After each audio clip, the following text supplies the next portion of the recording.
Javonte Williams is a Cowboy in 2026. I pretty much expected that to be the case. So it looks like he gets a contract extension. He's coming back to Dallas. Probably the best situation for him. And the funniest part about it, too, is now the Broncos are looking to potentially draft or sign a free agent running back to pair up with RJ Harvey. So maybe they should have just kept Javonte Williams around and kick the tires one more time on him. Not that he ever did anything great after his injury for the Broncos, but just kind of funny how that comes full circle. I jumped into a little board tonight. We're drafting best ball teams. We're getting right into it. We're talking the NFL Combine, the rookies, all that and more. Make sure you're subscribed to the channel. I've got a goal to hit 1,000 subs before the start of the NFL season. So get in here, stay up in the chat, smash that like button. Come draft with me. We're doing a few drafts tonight, and I'm just getting started. We're ripping a little board right now. Let's hit the intro and come right back and show you all the board. I have the 2 spots, so it's going to go well. Let's hit it. But overall, it's like the guy can ball. Like, actions speak louder than words.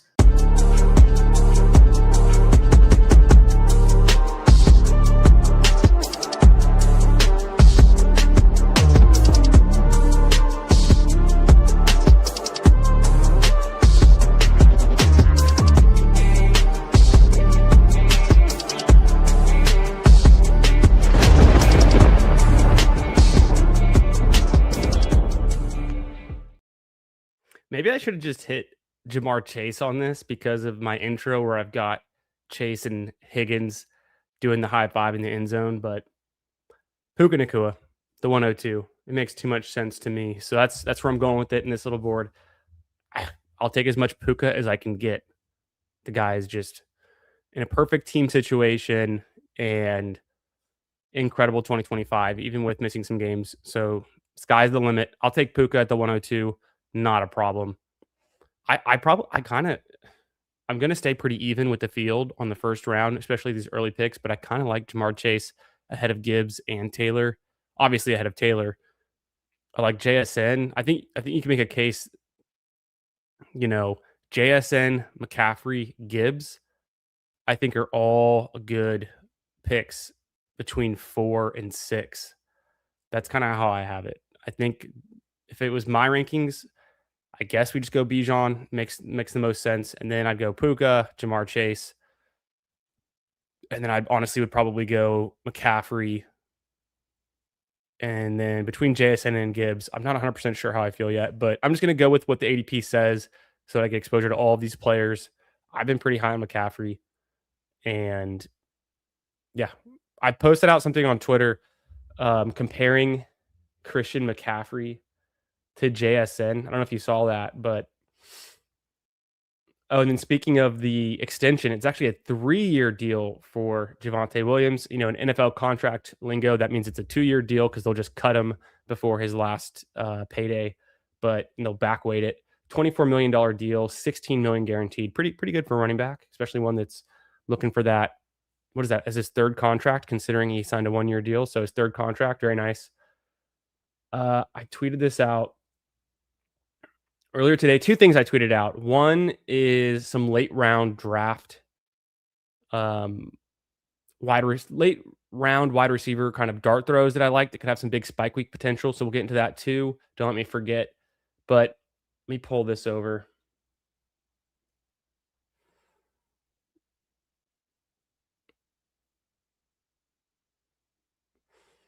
Okay.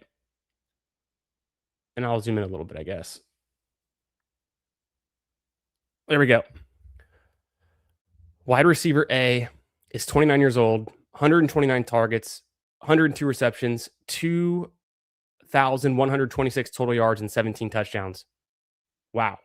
Who are we talking about? What year is this from? Is this like prime Julio Jones? Is this Megatron? Who is this? Wide receiver B, 24 years old, 163 targets, 119 receptions, 1,829 total yards, 10 touchdowns.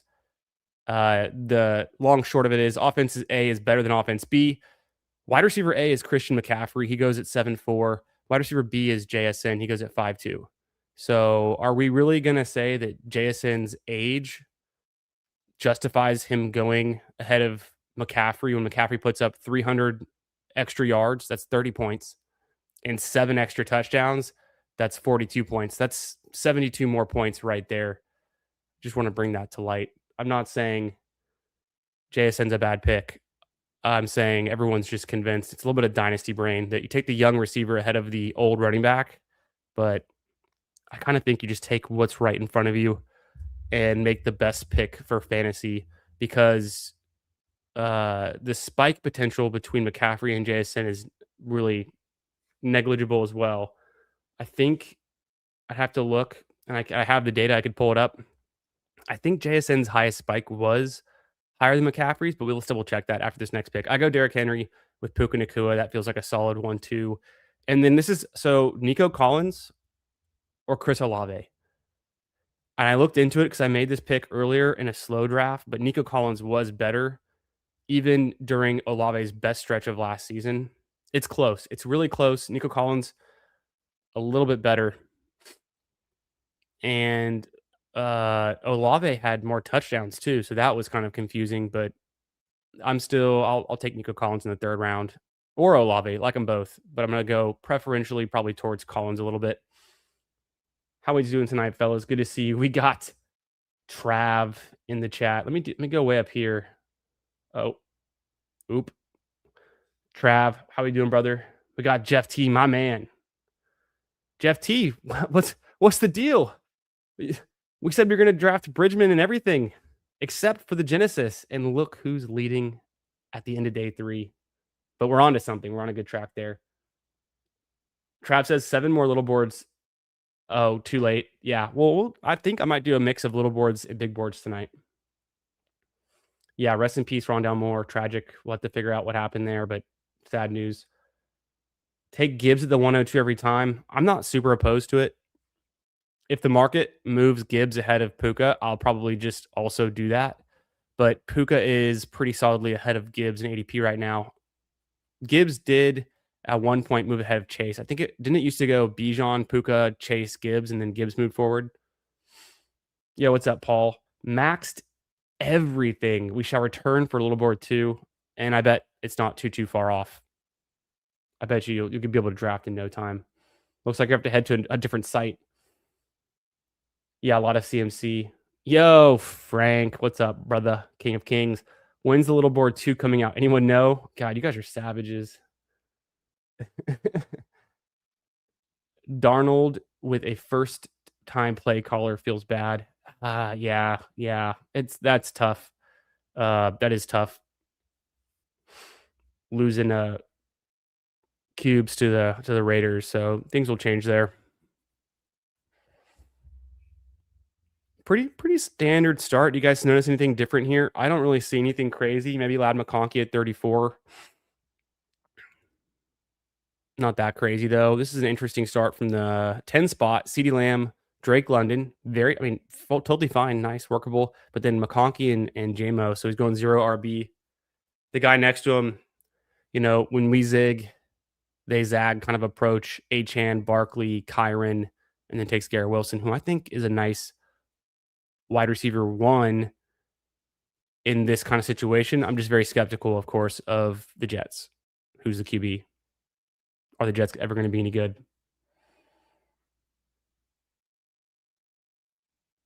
What we're going to look into, I was going to show something about, so we can look at the ADPs. We track it. So this is my big board sheet. I shared this with any of the channel members that want access to my flex model. I'll go up here. We'll make a pick soon. But there we go.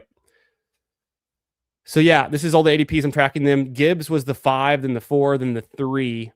He flipped Jamar Chase and even JSN early on, but that was just kind of the pre-draft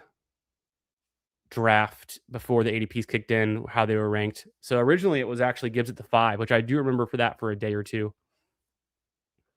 Here at pick 47, I could take a player I have not got a lot of exposure to thus far. We'll see. Yeah, he's there. It's Cam Scattaboo. Do I take Scattaboo? I could do Egbuka. I feel pretty good about going Egbuka and see because I was just the reason why is the guy here has 2 running backs in Brock Bowers. Let me move this camera back down. So I didn't think the drafter in the 1 spot was gonna take Scadaboo. I'm gonna push Scadaboo to 50. He goes Marvin Harrison, then Loveland. So this guy is just on one from the 1 spot. Bijan, Jacobs, that's fine. Bowers, okay. Bowers in the 3rd round, I got it. But then Harrison and Loveland. So I get, the wide receiver I wanted, Egbuka. Maybe he would have taken Harrison anyways. Loveland going there.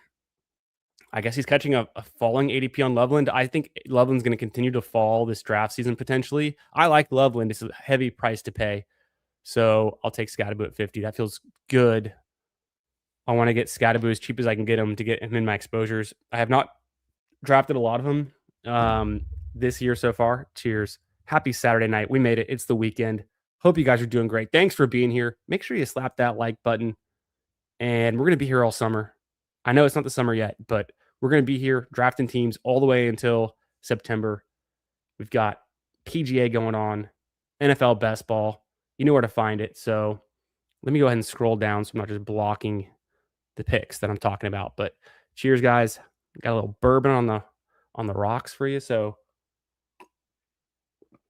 I'm feeling good. Had a good day. Yo, what's up, Adam? How we doing, brother? Yo, what's up, Frizz? Let's see. Maybe I should just keep myself up here for a bit so I can answer the chat like this because I don't know why it's not moving my camera when I do that. StreamYard fickle. What are your thoughts on Joe Mixon? I'm skeptical. I think when he comes back and he signs somewhere that's not the Texans, he can have a role. I think he can still be effective potentially, but it's an injury thing. So, but we forget. I mean, 2 seasons ago, Joe Mixon was very effective. I'm not drafting Joe Mixon right now. I'm wait and see. I'm more wait and see on Joe Mixon. It's tragic the way things ended with him and the Texans. Joe Mixon's very first game as a Texan, he went off for 140 all-purpose yards, a touchdown, some receptions, and it was off to a nice start, but then just soured over the last season. Got Adam in the chat, nice and blunt. And Adam's been ripping a lot of best ball drafts lately. I saw him popped up. He was going live earlier today. So make sure you guys hop over there to Adam's channel, Nice and Blunt. Give him a subscription. Slap a like on his recent video. Give him some love. And super nice guy. He's been grinding out here in his best ball drafts. Never play football again. And he's 100% draft. That's kind of where I'm falling in the camp of I want to wait and see. But he also, if he still plays, he'll still be drafted. So it's like, what's the point of drafting him right now? There's just uncertainty kind of baked in the price. I don't think it will get too outlandish. One thing we learned last year, it's like I was drafting J.K. Dobbins a ton when he was pick 180, pick 200. I was drafting Keenan Allen a ton when he was in that range. Both of them rose to, going in the 9th, 10th rounds, and neither of them were guys you needed to win. So it doesn't mean anything. Never mattered. I can do Stroud late. I can do Baker in the middle. I can do Stafford in the middle. If he's there, I might want to go Jalen Hurts. I wanted Michael Wilson. There. I could do Jalen Warren. I do not mind Jalen Warren. So I'm going to go ahead and take Hurts because I think I can push Jalen Warren around the corner like I did last time with Scadaboo. I feel like this guy, if he knows what he's doing in this draft, he's got to hammer wide receivers, and he should take 2 right here. So let me go down here.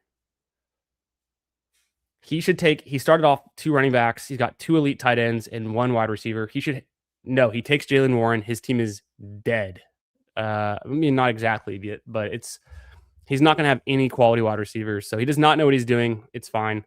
I didn't need Jalen Warren. I'm good with Derrick Henry and Scadaboo. I would have liked to get Jalen Warren there. Myers. Yeah, when your top 2 wide receivers are Marvin Harrison and Jacoby Myers, you're going to have a bad day. I might just go Parker Washington. It's either him or Tyler Warren. I'm going to go Parker Washington. I feel like I want to get more draft capital into the wide receivers here, and I can figure out the middle tight ends nicely. I'm thinking ahead, my stacking partners. I want to aim to get Stafford and or Baker, and then Stroud if I need him still. Trevor Lawrence is another option now.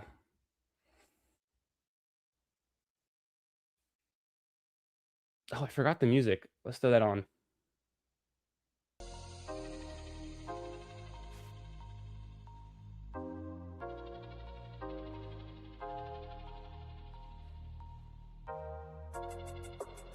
Yeah, Frank's done over 170 drafts and did not draft Joe Mixon once.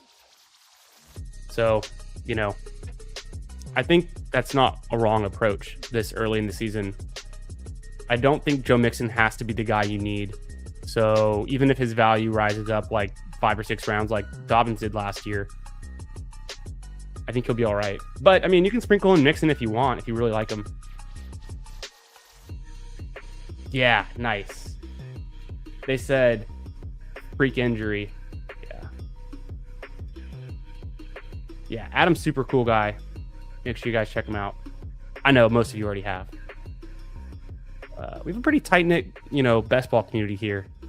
I feel like everyone in the best ball community is super nice, super sharp, and a lot of us are fans of the same content too, which is sweet, which is cool. So we all kind of like hear the same things, get to know each other's player takes or exposures. That's always a fun thing when you look on your exposures and you kind of compare them to someone else, and it's like, what the hell are you thinking? People get all over the place.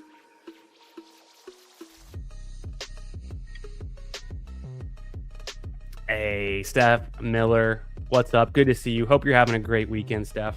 Staying warm up there in the Dallas area. I was just talking to my parents on the phone. They were up in Dallas, and they were saying it's a little bit cooler there. It's been like 80, 85 here in Houston, so I've been sweating it. Yeah, Adam. Incredible. That Thursday stream, that's hilarious. Definitely a good rewatch if you didn't catch it live. So funny. If Mixon comes back, he could be a league winner. He could be. He was good 2 years ago. A freeze tonight? Really? Okay. Wow. That's crazy. Yeah, I'm sweating it out. I was running my sprinklers today for the first time. It's officially spring in Houston. Coming back up on the clock. Stafford is there. And I do that because I don't trust the guy in the one spot. I'll go ahead and take Stafford.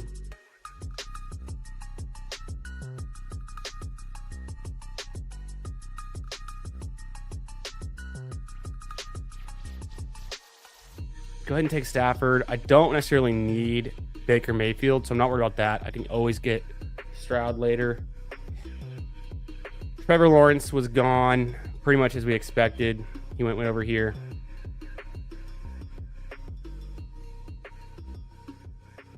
Worthy and Addison. Interesting. Do I want to go DJ Moore? Do I want to get Blake Corum for the team stack? I really just kind of want to get DJ Moore. I love DJ Moore. Always been a fan of DJ Moore's, but he's good for fantasy, big spike weeks, and he's on a great team with the Bears. If they move him, he could be an alpha somewhere else. If he stays there, he's a part of a good offense. So I think I pick 100. DJ Moore is a smash. Through the first 9 rounds of a 2-2-5-0, Puka Nacua stacked with Matt Stafford, Derrick Henry, the King Henry, Nico Collins, Emeka Egbuka, Cam Scatterbros, stand up and unite, Jalen Hurts, Parker Washington, who actually pretty nice second half of the season once he was getting more snaps and seeing some field time. Actually had a really nice second half of the season. More on that later. Stafford to go with Nacua, and then DJ Moore. So I have not a lot of, I mean, I only have like one team stack so far. I've kind of spread it around. Let's see what I can do. I have to come back to running back sooner than later. All right, so and then I thought about taking Corum instead of DJ Moore. I kind of do like getting my 5th wide receiver on this team and then pivoting off wide receiver for a while. But I easily could have taken Corum there and got my 3rd running back. I also think that could have been a good move. Okay, with a couple things we have to look into. One, we're going to look into some of the data that I pulled together, the fantasy points divided by weighted opportunity, and what that means for late round spike week potential. We got to look at Parker Washington's second half of the season. We got to look at, we could look at Olave and Nico Collins. I talked about that. And then I forgot the last thing, but we got plenty of stuff to look into. Rookie talk. I feel like I've been drafting the most Jordan Tyson lately, and I don't even know if he's my favorite. I like Carnell Tate. I know what I'm getting there, but the price is more expensive. I like Lemon. He's probably my favorite of the 3 receivers. I've taken him a decent amount, but I feel like I'm getting Tyson to fall, and I'm ended up taking him like around like the mid to late 60s in some of these drafts. Okay, Baker goes. That was my other stacking partner, but I wasn't going to force it. Wandale is a really nice pick in this range. I don't mind Khalil Shakir. I've kind of come back around to that. He just gets a lot of opportunities. He's going to be in that good Bills offense. So I think he's a guy.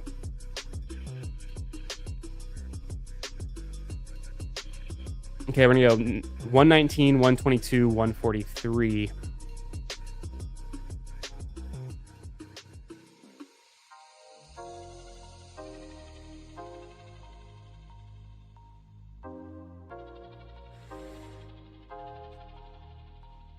I don't like the running back options here.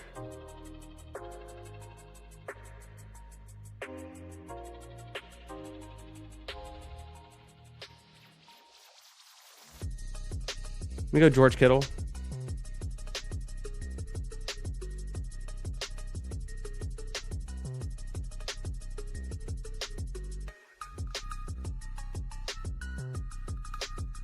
Yo, Dots Brew Crew.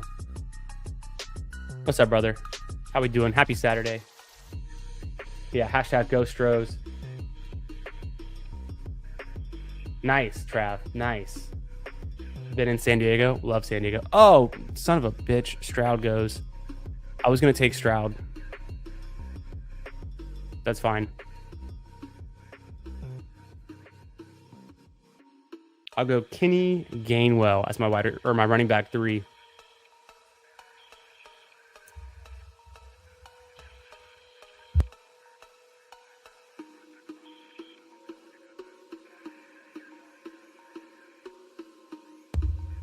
Sorry, I just had to dab on him for a second there. Drafting Kenny Gainwell gets me really excited.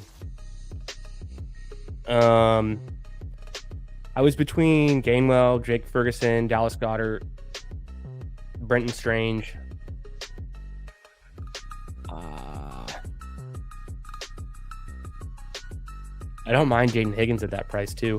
And then I could have team stacked and gone Woody Marks, but I'm pretty sure the Texans bring in a free agent. So I don't think Marks' role is going to be what it was last year. It could be less or the same, and I'm not super excited about that. Gainwell to me is more impressive with his spike weeks, his pass catching ability, even if he's not on the Steelers. It'd be nice if he's back on the Steelers with Rodgers, but even if he's not, I think he's proven he can be a nice, piece of an offense, hopefully a good one. Yeah, Trav, I haven't been to San Diego in a couple years now. I was there for a family wedding. We were staying out by Torrey Pines. Gosh, that was 2 years ago. Coming up on 2 years ago in August. Love it out there. Where did Javonte go, says Steph. Yeah, that's a great... I think he went right around where he normally goes. A little bit ahead. So pick 52. I've heard people saying some wild things on Twitter, but Javonte goes pick 52. It's kind of normal. He's going ahead of Judkins and Swift. Sometimes he already was, and I think that's appropriate anyways. I like Swift maybe as much or more than Javonte. It's, to me, they're very close. I like them both more than Judkins. I just don't want to be... the Browns are not exciting. Is there a chance that Dallas Goedert comes back to me? That'd be really sick. But I'm not going to bank on it. Running back's looking hideous in this range.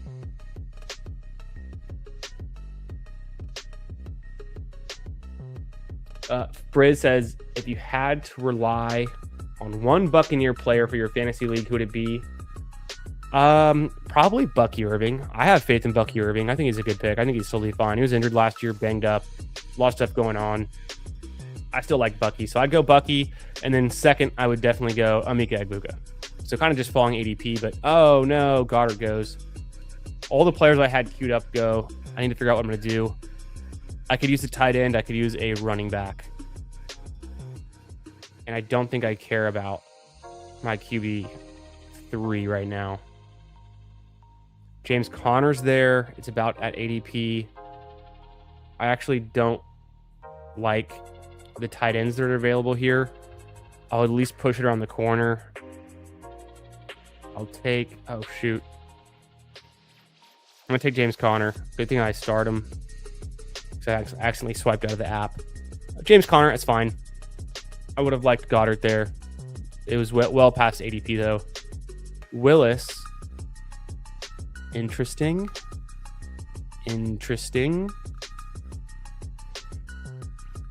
Downs. Ugh.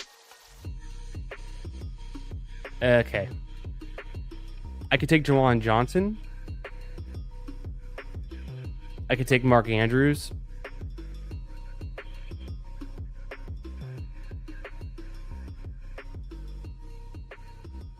I'll just go with ADP. I'll go Jawan Johnson. I think it's a little bit expensive. We're at the part of the draft where draft capital is flattened out, so it's not a big deal. I thought about going with Mark Andrews, maybe to team stack the Ravens a little bit, but I think it's fine. Compete with Jawan Johnson and the Saints.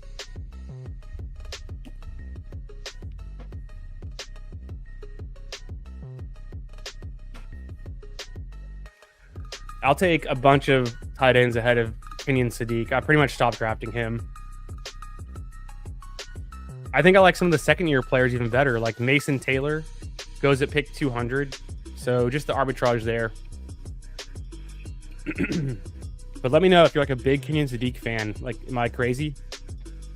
I was drafting some Sadiq, and then I looked more into it, and I'm just not going to take him over some of these veteran guys like even Hunter Henry or Travis Kelce, Mark Andrews, Jawan Johnson. I just don't think he has the ceiling or the floor that those guys have.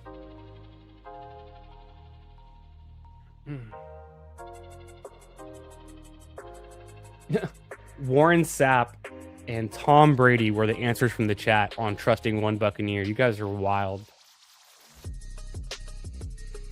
Do I think Javonte Williams' stock will rise since he signed with the Cowboys? No, I think he does rise. We're starting to see him rise. So where Javonte can go, let's pop over here to the data, the flex model. Become a YouTube channel member today. Get access to my flex model. I track the ADP, the positional ranks, all the good stuff. So let's sort this for running backs.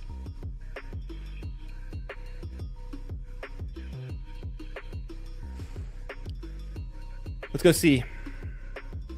Javonte started pick 77. He's now at pick 54 as of Friday. He started running back 26. He's now running back 23. I guarantee you he flips Judkins, and I bet you he flips Harvey, and probably Harvey, probably close to Henderson. So I'm going to say that he settles somewhere either... I don't know if he passes Scatterbo. I guess he might. I think there's a chance Javonte goes from 54 to 44 and can go from the running back 23 to the running back 19. He's never going to pass Etienne or Kyron, though. So that's my early prediction on how high he could possibly rise. He can pass up the guys like Trevion, RJ Harvey, who are probably going to split work next year. And I think he's already passed Judkins. So I'm going to keep hammering DeAndre Swift then. He's going to be still a good value.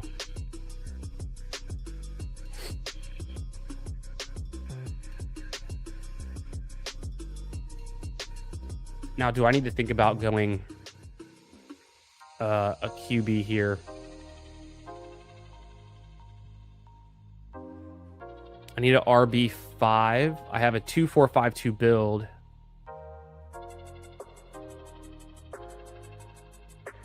I want to take a shot on a guy like Jonathan Brooks. Jonathan Brooks was good at Texas. He's got some injuries he's had to overcome. If he can find the field, I'd be interested to see what he could do on the Panthers, who historically have been a pretty good run first team. He's still young. I think he can recover and come back from these injuries. So I don't think it's catastrophic. I think it's just a little bit of bad luck. So that feels good as an RB5. Kind of upside shot there. If he doesn't go Penix, I think I will. Wow. He doesn't want to take Penix stacked up with Bijan. Kind of surprised by that. Kind of surprised by everything this guy's done. I'll take an unstacked Michael Penix just as a third QB because I missed out on Stroud, who I would have liked to have gotten at pick 122. I guess I could have taken Stroud over Kittle. I didn't think it would come to that. I thought taking Stroud ahead of ADP was already going to be enough.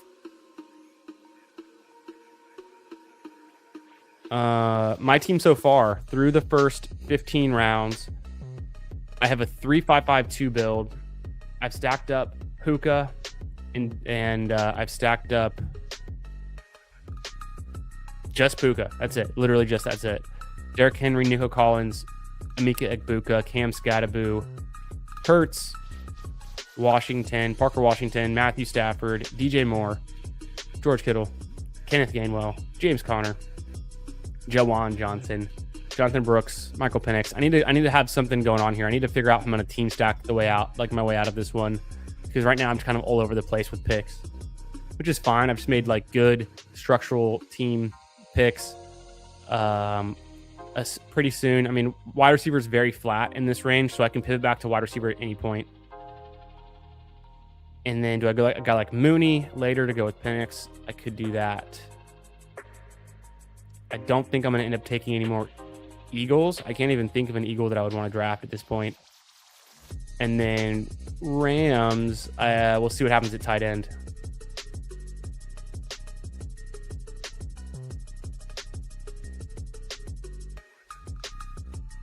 I am the Cobra. What's up, brother?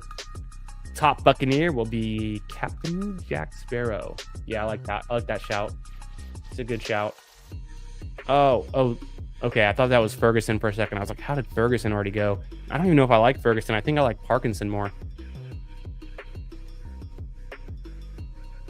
McMillan. Yeah, Jalen McMillan's a pretty good price. He goes at 164 here. I don't mind that at all.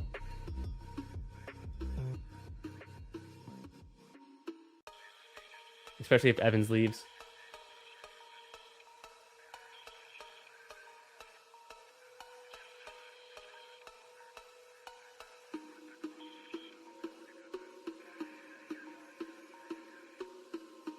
Yeah, what's up? Donnie.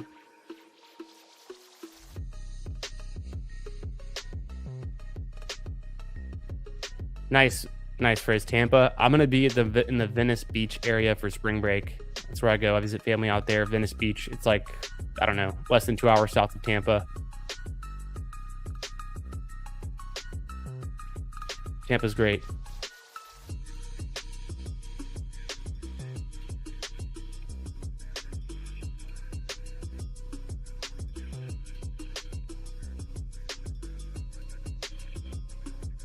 Coming up on this pick.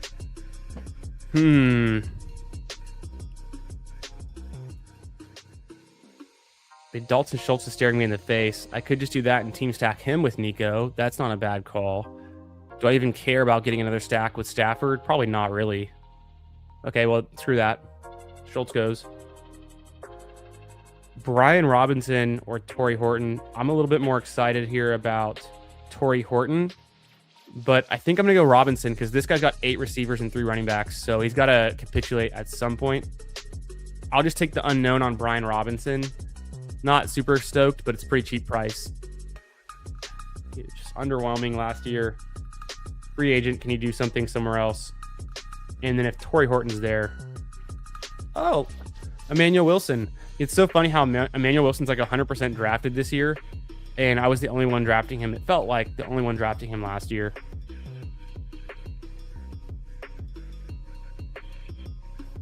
Torrey Horton, come on down. So yeah, I have not a whole lot of team synergy going on, not a whole lot of team stacking, but just guys that I like.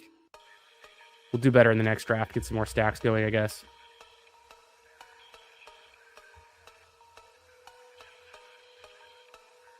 Whoop.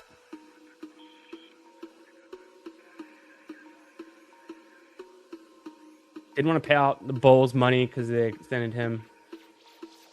50% McMillions. Yeah, he's interesting.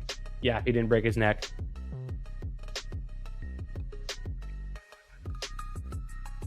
I want to show y'all something in the data. So to the flex model,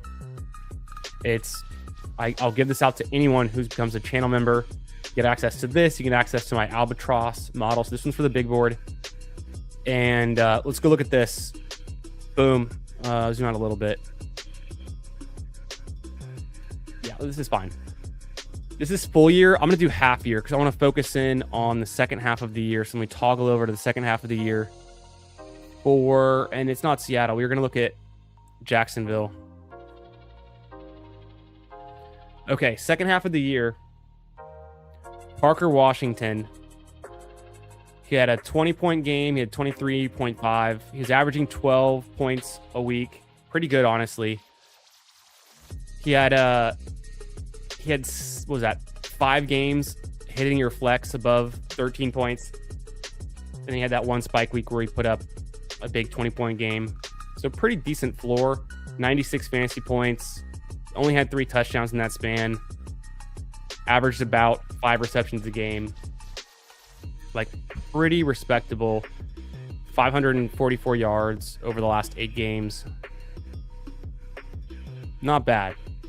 So, you know, I don't know. It's tough. I think I just did the opposite of convincing myself. That was actually more underwhelming than I was expecting. I forget what I was looking at that made me so excited earlier about Parker Washington. That didn't really do it for me. That makes me kind of think his price is a little bit expensive going at 74 overall.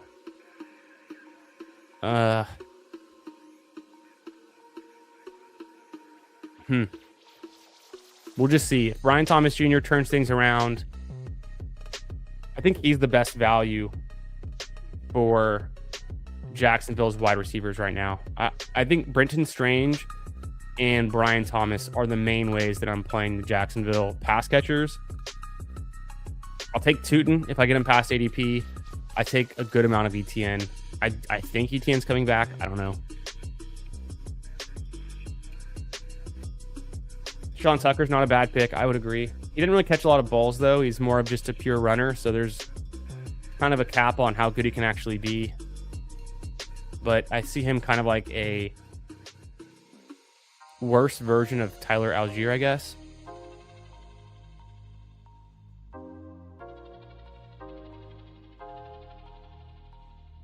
You think ETN to the Chiefs? It could happen. I think that's like a logical landing spot. Okay, I've got to make a pick. I'm a 3-6-6-2. I either go tight end, which is completely dried up and flat. I go wide receiver with a guy like Mims.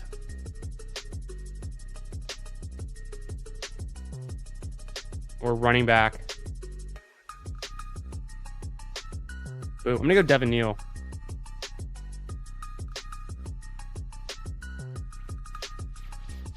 Did Mooney go? Yeah, Mooney went. Bummer. I think Devin Neal's fine. I like him and Ollie Gordon. Okay. Neal's kind of interesting. I need one more receiver and one more tight end. Who do I take first?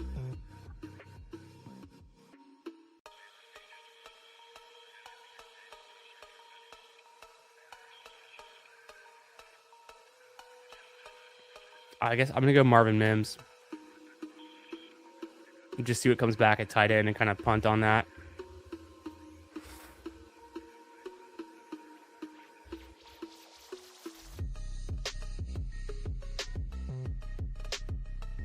Mix him in, but reluctant to be overweight.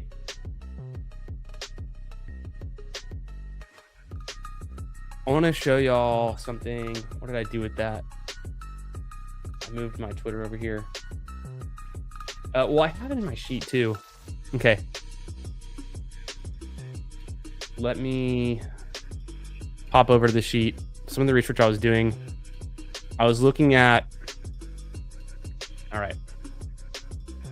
This is wide receivers who played at least 14 games. Their weighted opportunity as a percentage is kind of a mix of their air yard share and their target share. Half point PPR scoring average last year. And then their fantasy points divided by their weighted opportunity. I also brought in ADP and their wide receiver rank currently. So, Puka's still the best. He averaged like 19 points a game. He had 64% opportunity, which is like huge, elite, very high. He even missed a few games, so it's lowered a little bit by that, but he played, more than 14 games. He comes out to like a 30. T. Higgins is pretty high up there. Burden is pretty high up there. Burden was not on the field a whole lot, but he did a lot when he was on the field, is kind of what that says. So maybe that's why Burden's price is so justifiable. Devontae Adams, George Pickens, JSN. Obvious, I'm stating the obvious here, but the point of this is to highlight guys who go late that, given more opportunity, could be really effective. Okay, here's Parker Washington. He just, across the whole season, he didn't have a ton of opportunity because he played mostly in the second half, but he could be something given he has a full-time role and had kind of a mini breakout. The first one that hits here for me is it's like Demario Douglas. What? And maybe he never earns a bigger role, only a 21% opportunity throughout the season. And he only had average 5 points. But if he had a bigger role, this is saying he's draftable. So I think if you got a Drake May team, Demario Douglas is draftable. There's Jawan Jennings. Marvin Mims is the next late guy that pops. He only paid 21% of the air yards and the target share. And it's he doesn't get a whole lot of air yards. So 5 points, fantasy points a game, but given he had a full-time role, if something happens and maybe there's an injury and he gets into a bigger role, I think he could be somebody. So just those are a few names up the top. Let's go back to the draft board. I'm about to make this pick, but it's interesting. I think it's kind of a directional signal that I want to look into a little bit more. And then one thing I'm going to do in the future is that's averaged over the whole season. I'm going to pull in the weighted opportunity across every single week's games, and I'm going to do a weighted average to really hone in on I'll take Chigakonkwo. I don't know. I think he's fine. He's professional. He'll land somewhere, maybe have a decent role. I think it's kind of risky, but Freiermuth was gone. So I think it's a directional signal on which players could be good last round picks in best ball, specifically where, let's assume it's week 17 next year. Troy Franklin's injured. Pat Bryant is injured. Marvin Mims is going to be on the field the whole time. Maybe Sutton's injured, whoever, whatever. But given Mims gets a big opportunity, he actually could pop. And I think we've seen spike weeks out of him already. So that kind of reassures me that it's possible. And that's what I'm going for there. All of these late round picks are going to have a super low floor, but can they have a ceiling? If they got more opportunity, what would they do with it? Kind of the framing there. So I posted that on Twitter too. I think I did the top 32 wide receivers by fantasy points divided by weighted opportunity. But like I said, that's only guys who have played 14 games. It's the average weighted opportunity over the whole season. I want to go pull it week by week, and then I can re-weight it so that a guy who only played, I don't know, half the season, like a CeeDee Lamb, it'll be adjusted and it won't discount him based on missed games. and then I'll get like a much more accurate scoring. So that's something that I want to look into.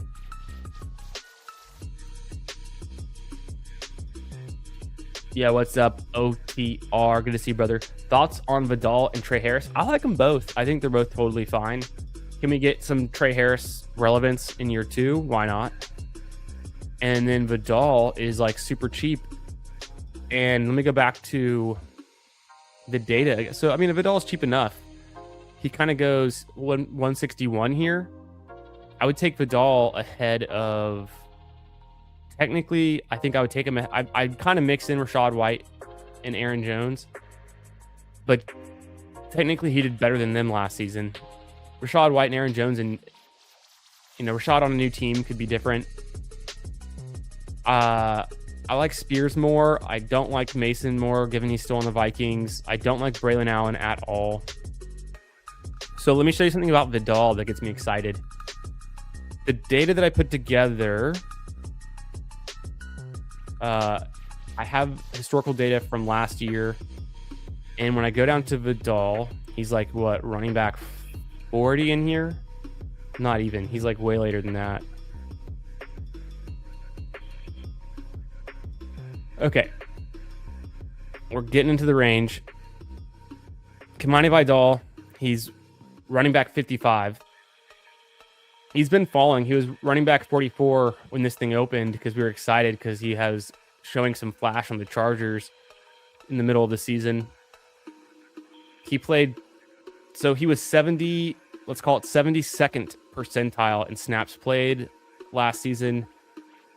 Across the, I have it filtered right now to the second half of the season. So this is only the weeks 9 through 17. He would have hit your flex in... Out of the 7 games he played, he would have hit your flex 2 times. He also had 2 games above 17 points. He had 1 game above 20 points. He averaged almost 9 fantasy points, and his highest scoring output was a 20-point game. So, not terrible. Averaged about 14 touches a game in the second half of the season. He's a free agent. So that's 14 touches a game is almost good enough. He had one really good spike week. He had 2, decent 17+ point games, and he just wasn't hitting your flex a whole bunch. But he, with 13 or more points, but maybe hit your flex a few times with like 10 or 11 points. I think he's totally a good pick in this range. If we flip this to the whole season and not just the second half, I wonder how much changes, because I don't think he had the same opportunity the whole entire season. We'll go back and look. So he had another, or no, that was the same 21-point game, wasn't it? I think it was. That would be, no, he had a second one. So he had 2 20-point games, because that's 17. So he had 2 20-point games, and then he had a third 17-point game. So like that's pretty decent. And when I go over here, let me show this. Make sure it's ready. Yeah. When I go over here, this is the data that feeds into that. We'll look at the full season here. And this is sorted by how good they were in best ball, how many times they're going to hit your lineup with a meaningful score. There's a lot of stuff going on here, but let's just focus in on how high Vidal ranks. I mean, Vidal was more meaningful for your best ball roster last season than RJ Harvey was. And not too far behind Ashton Genty. He's not going to be anything like those guys in your season-long managed leagues. But in best ball, where RJ Harvey had, 2 games with 20 or more points. Was that 2 games or just 1 game? Just 1 game. RJ Harvey had 1 game with 20 or more points. It was that one. What would that be? 31% would be 5, and like half of that. I think is that 2? I can't do math all of a sudden, but Kimani Vidal, 17% of his only 12 games, he's putting up 20 or more points. So he's just doing it more frequently. And he's putting up more. He had 3, or no, a third. That'd be 4, right? So Kimani Vidal had 4 games with 17 or more points. Harvey also had 4. No, Harvey had, what would that be, 5? Harvey had 5, but it took him 4 more games. It's close. Harvey was much better on fantasy points per touch, though. That's where he blows Vidal out of the water. Vidal, one of his worst traits is that he only averaged 0.65 fantasy points per touch. Harvey was above 1 fantasy point per touch, which is extremely good. That's kind of like Jahmyr Gibbs territory, Jonathan Taylor territory, Bijan Robinson, Scattaboo, Kenneth Gainwell. And obviously, Harvey and Gainwell did it on less touches, but not that much less. I mean, Harvey had 177 touches, Gainwell 174. But then you get to a guy like Gibbs who had 298, so like over 120 more touches, and he still had a better fantasy points per touch. So just all things to consider. All I'm saying is Vidal had some good spike weeks. You know, you could argue he was more useful than Saquon Barkley, which no one would even argue that. But I can get you there with some numbers for best ball. If we're too focused on season-long scoring, I mean, if you're talking about the marathon, sure. Talking about best ball mania, actually having a chance of putting up a spike week, we got to talk different numbers, hitting scoring thresholds, how often they're doing it.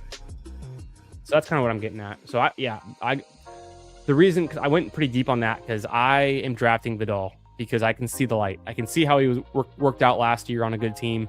He's got to find himself in another good situation, a good team, get some opportunity. But if he can do that, he can be effective. We've seen it. And honestly, his line was pretty banged up. They didn't score a whole lot of touchdowns in the second half of the season, so he could even end up in a better opportunity, a better offense. Yeah, what's up, Jeffrey Champion? Yeah, we talked about it at the beginning of the show, the Rondale Moore news. So sad. Hey, Fantasy Dog. My man. Good to see you. Thanks for being here. What's up, brother? How we doing? Happy Saturday. Only 9 likes? I don't believe it. We got to have more than that, right? He's not lying. There's 10 likes. We got 34 watching right now. Make sure you slap a like on the stream. Let's get up to, I mean, is it crazy? Can we get to 20 likes? Get to 20 likes and we're up another draft. And then actually, I'll put a vote in the chat right now. Do we want to do a big board or do we want to do, I'll do a poll. Big board or little board?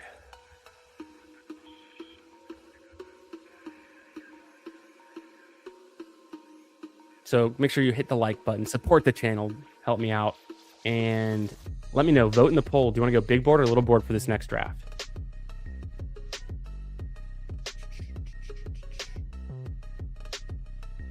Yeah. Vidal was popping a little bit, and I've got the game logs and stuff too. But he had some decent weeks, and we all remember it. We all remember it. But then how soon we forget because he's fallen from RB 44 in these drafts when it opened to RB like 50 something, right? So, yo, Donita Fit. Yeah, spreadsheets. If you become a channel member, which is like the premium subscription to the channel, there's 2 tiers. And both tiers get access, but there's the inner circle, which is like the first tier, and then there's the Lamborghini owners, which is like the elite premium tier. Anyone who becomes a channel member and then we just connect. You shoot me a DM on Twitter, a DM on Discord. You can email me, fantasyfootballgarage@gmail.com. And then I hook you up with the sheets. I share the sheets with you, and I've got one for golf, birdie hunting. It's my albatross sheets, tracking ADPs, tournament histories, and all these movements and things. And then I have the one here for the big board that has all of these sheets, all of the things I've shown, the ADP tracking, the positional rankings, the historical data. You can come in here and you can build out a team. And okay, if I have Jonathan Taylor, how's this filling out? You know, my flex, my spike weeks, my elite upside. What was the average he had last year? What was his biggest max? You can flip it to full year, half year, second half of the year to like see what was trending at the end of the year. You get access to the projections where I was showing you can pick any team, any position. Like there's Woody Marks, pretty bad. Nico Collins, pretty good. But honestly, Nico Collins did not have a lot of ceiling outcomes last season. So that was a little bit concerning. Just one 20-point game. And it's not that impressive, but okay, Nico Collins can bounce back, I hope. And then there's more stuff in there. And I update the ADPs. Mondays and Fridays. So it's been rolling. You can catch things like this, like who's on fire, heating up, Isaiah Likely, who's cooling off, Katron Allen, Theo Johnson, all these trends. I highlight if their ADP goes up or down, positional ranks. So that's some of the stuff I'm cooking up. And then, just a Jim Harbaugh running back. I don't know. I haven't heard too much. We could look at this on Over the Cap or something. Maybe he's like a restricted free agent. I don't know the details. I just know that he's some kind of free agent. So I wouldn't be too surprised if the Chargers re-signed Vidal. And I think that's honestly a good situation then to be a backup to Hampton. Seems like it's a good spot. So I think it could stay the same or maybe get a little better. Obviously, it always gets worse. There's always some risk with the free agents. 11% Hampton, and 27% Vidal. Gotcha.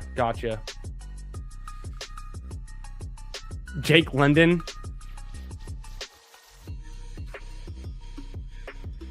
Yeah, Drake. No, I'm super in on Drake London. I draft a bunch of Drake London.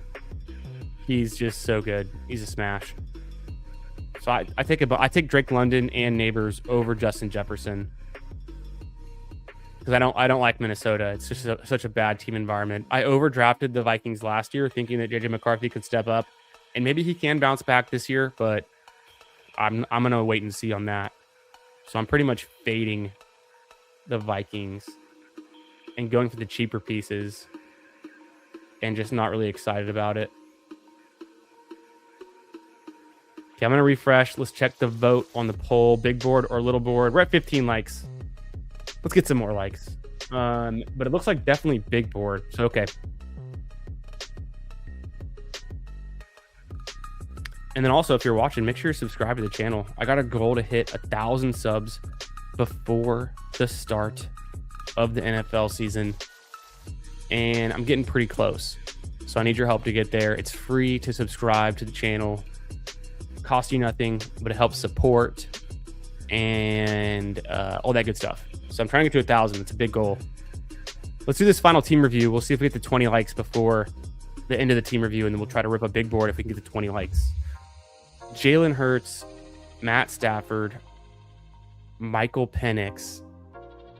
Honestly, pretty nice QB room. The rushing upside, and then two guys that I think can be strong pocket passers. I just wish I would have had some more team stacking. I don't have any other Eagles. I don't have any other Falcons yet.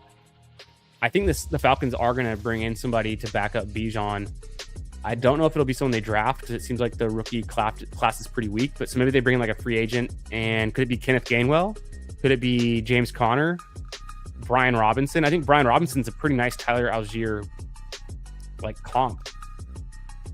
Not too far off. I think Algier is probably better, but running backs, Derrick Henry, Scottaboo, Gainwell, James Conner, Brooks, Brian Robinson, Devin Neal. So not a whole lot of like team stacking synergy going on this team. But like I said, maybe the free agents change. I do have Stafford with Nakua because maybe that's all you need. Nico, Emeka Egbuka, Parker Washington, DJ Moore, Torrey Horton, Marvin Mims, Kittle, Jawan Johnson, Chig Okonkwo. I think tight end, knowing Kittle's injured, but we're playing for week 17. We're playing for the second half of the season. He'll be back by then, hopefully, and somewhat normal. So I give this to me seems like a B, maybe a B plus because I have the elite upside with Kittle. Wide receivers, I think are pretty strong. I've got 4 through my first 75 picks, whatever round that is, round 7. So And then DJ Moore is also, I think, really strong. Some nice upside with Horton and Mims. I'd give this, I've seen better, but I think this is very balanced given the rest of the team. It's not too much draft capital. It's like the right amount, but it's very strong. I'd give this like a nice A-. Running backs, I'd probably go like a strong B. Got Derrick Henry, Scottaboo, that could work. Some other pieces that might be interesting. So I'll give that a strong B. And then QB is kind of like, because it's not like super stacked up, but I still have the elite upside with Jalen Hurts. Stafford can pop off for a game with Puka and be the guy I need. I think it's like a solid B as well. So I think this team is like above average chance of advancing.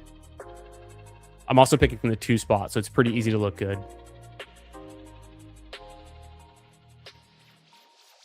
What do we got? Check the poll. 18 likes, pretty close. If you haven't liked the stream already, make sure you do. We're definitely drafting a big board. Let's get right into it.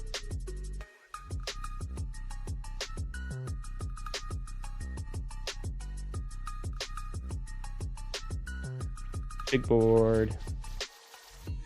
All right, I'm going in.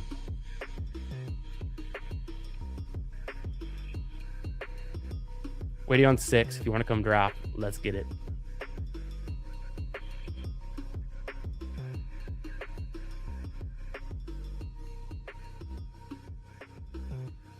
I would be pretty shocked if Matthew Stafford retires. The Rams would look a lot worse off without him, for sure. Like 100%. I don't think there's enough quality QBs to go around. Some of the free agents. Okay, let's just imagine a world where Matthew Stafford retires. What are they going to bring in? Kirk Cousins? Not that excited about that. Relative to Stafford, that is.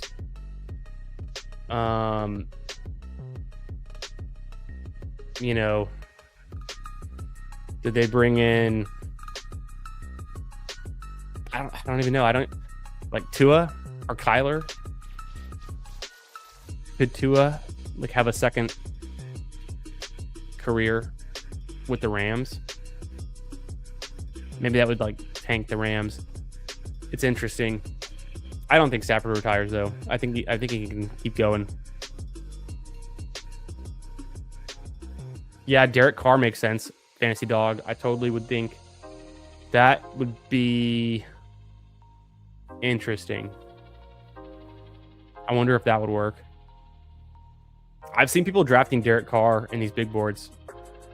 I haven't done it yet, but I'm not opposed to it. I'm waiting on that news.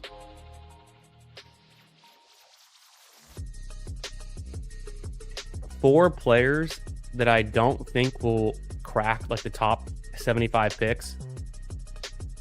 I don't really see the point necessarily of drafting him with all this ambiguity. So like I said, Mixon, Derek Carr, even Tua, Geno Smith. You can take him in the last round if you can get him there, but I might as well just wait to see what happens, where they land, if something changes, and not have any of the risk attached with it. And then even if they go pick 100 or pick 120, I'm still fine paying that price. And I don't think you actually gain that much if from them going from pick 200 or 180 or 160 to pick 100. It's just the draft capital curve has already flattened out so much at that point. Unless they break the top 75 picks, which I don't see anyone outside the top 120 right now that could possibly do that, except for maybe like a rookie. And that's kind of the argument for drafting more of the rookies. Kyler Murray, even last year we were drafting him around pick like 90, right? So he's one that's pretty interesting. I'm sprinkling in some Kyler. I will draft Kyler. He could potentially rise to like borderline. He's never going to go in the top 75 because I just got Jalen Hurts at pick 70 something. But Kyler could rise a decent amount, and I think you can capitalize on that now. It's still the rookie picks. It's the rookie picks, these late running backs, essentially, and maybe even some of the wide receivers that could rise substantially and pay off and be worth the pick now because you don't have as much to lose. I get more skeptical with guys that are just injured or a backup or some kind of weird situation. But if it's truly a rookie and all you're needing is them to get opportunity, I think we can see that.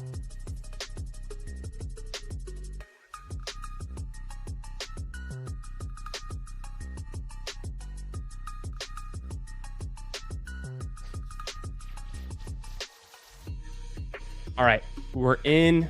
I have no idea what spot I'm in. Who's in this room? Let me know if you're in the room with me. I see new collector. I recognize that name.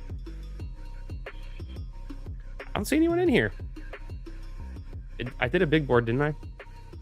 Yeah, it's a big board. You guys all voted for big board and then didn't join, but that's cool. I'm in the 12 spot. Yeah, I'm interested in Kyler Murray. Kyler Murray for sure. Yeah, what's up, KY? What's up, brother? If Willis does, would he steam up? I think so. I think he will. Just the market will steam him up. But I don't know how high I want to go on Willis. I've never really seen a whole lot. I got to go check the game logs. Let's pull him up after I make these two picks. We'll pull up Malik Willis and see what he's ever done, his best games. But I feel like I don't know how high he could go. Like right now, I don't think there's any situation I would ever take Malik Willis over Jordan Love. So I know he has the rushing upside, but does he have the passing upside and the ability to not get benched? Here, I think I just go Genty and then Neighbors, which is I feel like a start that I do a good amount of the time. I'm really in on Neighbors this year. I think Neighbors is really, really good. We haven't seen the best out of him yet.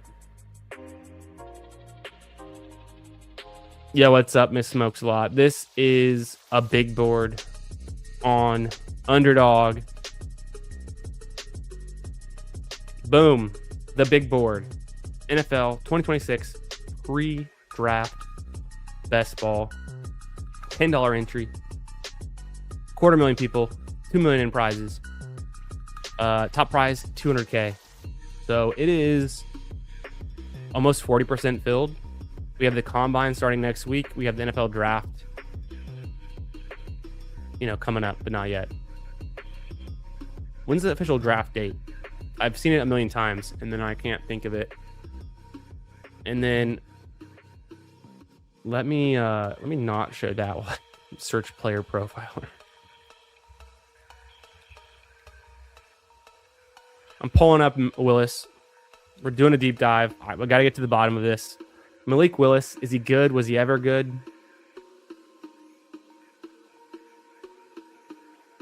Malik Willis, he's 27 years old. He's older than you thought he was.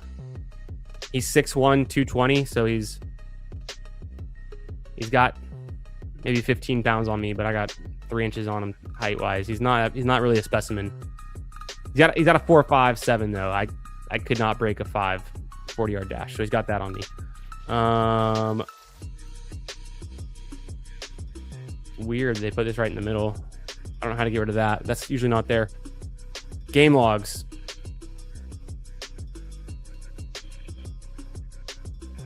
Last year he played 4 games. I thought he played more than that. Why are we drafting him so highly? He had 2 rushing touchdowns. He had a 30-point game. Okay, now I see it. He had 288 passing yards, a passing touchdown, 60 rushing yards, 2 touchdowns. Okay, I'm starting to see it. What did he ever do before that, though? He had a game with 73 rushing yards and a rushing touchdown, 25 fantasy points when he started in 2024. 2023 did nothing. 2022, nothing. So he's had like 2 good games ever. I don't know. I do still, I remember those games now. I'm starting to see it again. So it's the rushing upside. So yeah, I know. Maybe he's worth something if he's a guaranteed starter. I feel like he's a guy that could easily get benched though too. So there's that kind of risk. All right, let me make these picks. I typically do take ETN here, and I will.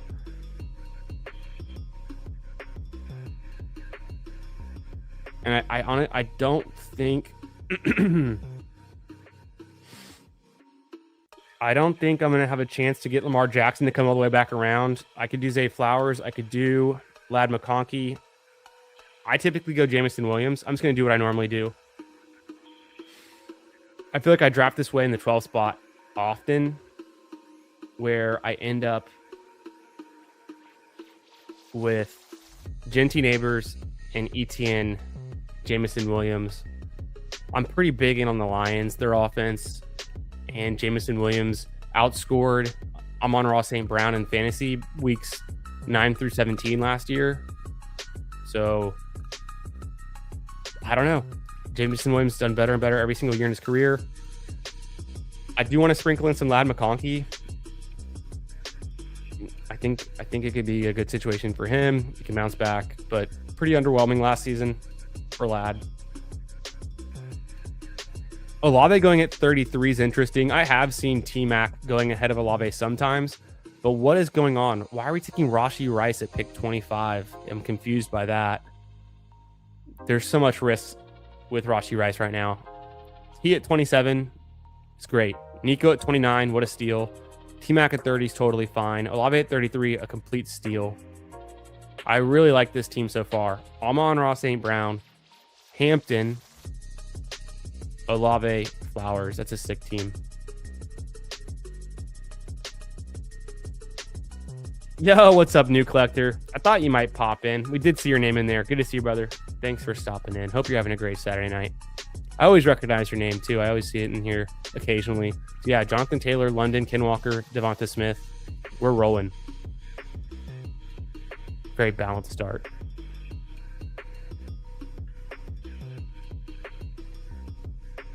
So I guess I'll come back around. I mean, technically, maybe I should be more in on Willis.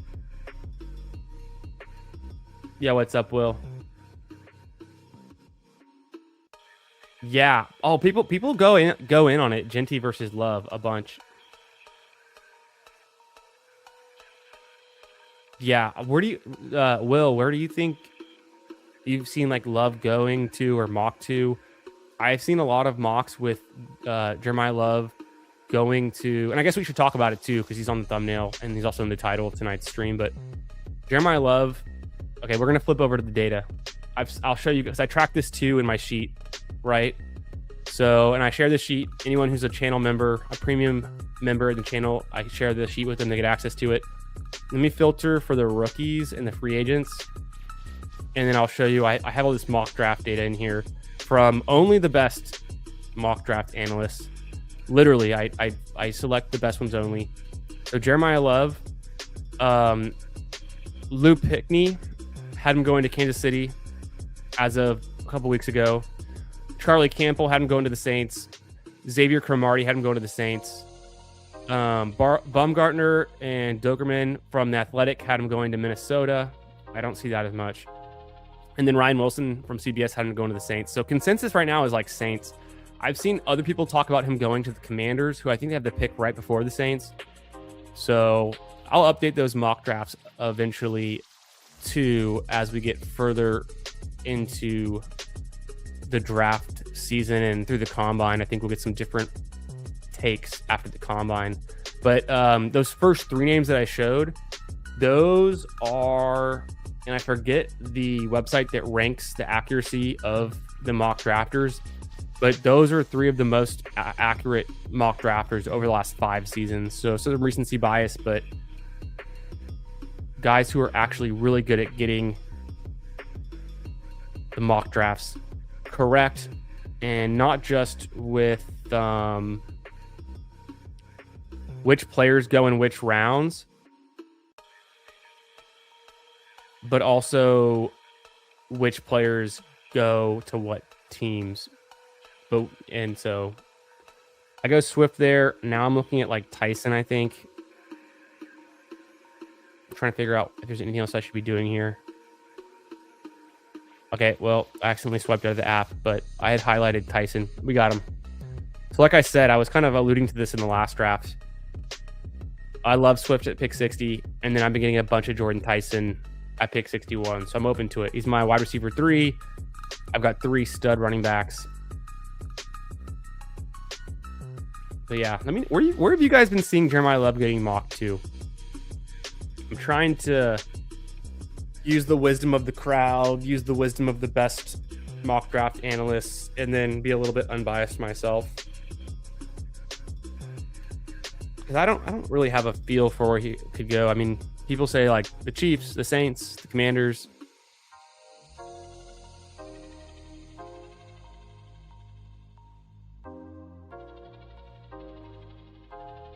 Genty gonna be a bust. He could be.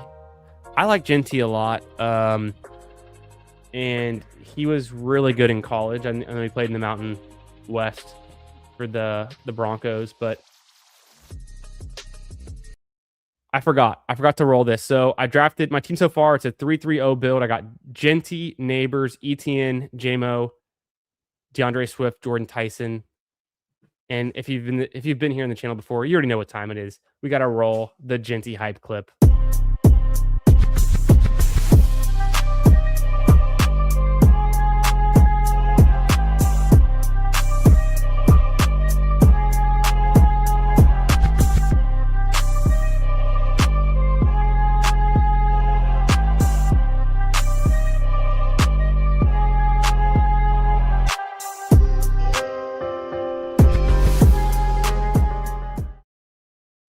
I get chills watching that still. And that was the clip I made last year going into his rookie year. So I need to update it with some rookie highlights, but that was his college tape. Genty was fun to watch. I remember staying up late just to watch, like, Boise State versus Hawaii. They started at like a 10 p.m. start time and all these other games they played in. So I think, Genty with a good offensive line, a better quarterback play, better coaching, they can turn things around for him. I think he can still be really good. And we saw it in some of the games last year. He popped off. He had a 3-touchdown game. He caught a bunch of balls. So I think we've seen it. Oh, if I can get Jackson Dart here. New Collector goes with Carno Tate and then Warren and Herbert. I like that start. If I can get Jackson Dart to pair up with my Neighbors, that'd be sweet. If I don't get him, it's okay. And then Jordan Tyson, I've seen mocked to Cleveland. I've seen him to the Steelers a bunch. Oh, Lawrence goes. That scared me. I thought that purple was going to be Jackson Dart. Pollard goes. Okay, sweet. I get Jackson Dart. And then who else do I want? Probably either DJ Moore or I could take Quentin Johnston or Diggs. Nah. I'm just going to go Dart. And then do I go Prescott? No, I don't have to. I could. I'll try to get Goff to come back around. I hope Goff comes back around. Well, we'll see. I am going to go DJ Moore again. Maybe now I can get a nice team stack with the Bears. So I get my Dart to go with Neighbors. I can get Moore to go with Swift. The drafter who has a Monra is here, of course, in the 9 spot. So he's got a shot at Goff at 105. And he doesn't have a QB yet. So I'm a little bit scared he's going to go Goff at 105. If for whatever reason it comes back to me, I would take Goff at 108.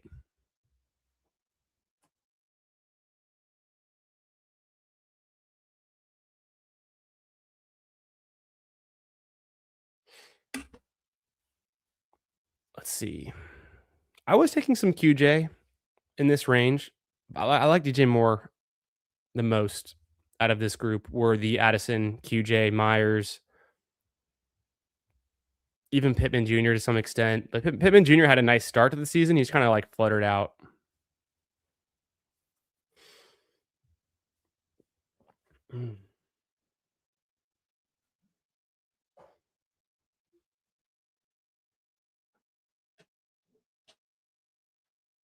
The games in the folio. Rookies in this draft? Yes. So this is a best ball draft, and we're drafting 20 rounds. There's 12 teams. We're drafting our entire roster for the entire NFL season, fantasy football, right here, right now. You can never drop a player, add a player, trade a player. You have to draft your entire roster for what you're going to try to win this large field tournament with right now. And this closes the day before the NFL draft. And I think it actually will close before then because it will get filled. There's almost 250,000 people who will play this. And we're trying to win $200,000, the top prize. So this is large field tournament. best ball, and you got to draft your whole team, your quarterbacks, running backs, receivers, tight ends, and the rookies are in here, even though we don't know where they're going yet. We have to predict where they're going to go and try to draft the guys we think are going to get drafted highly.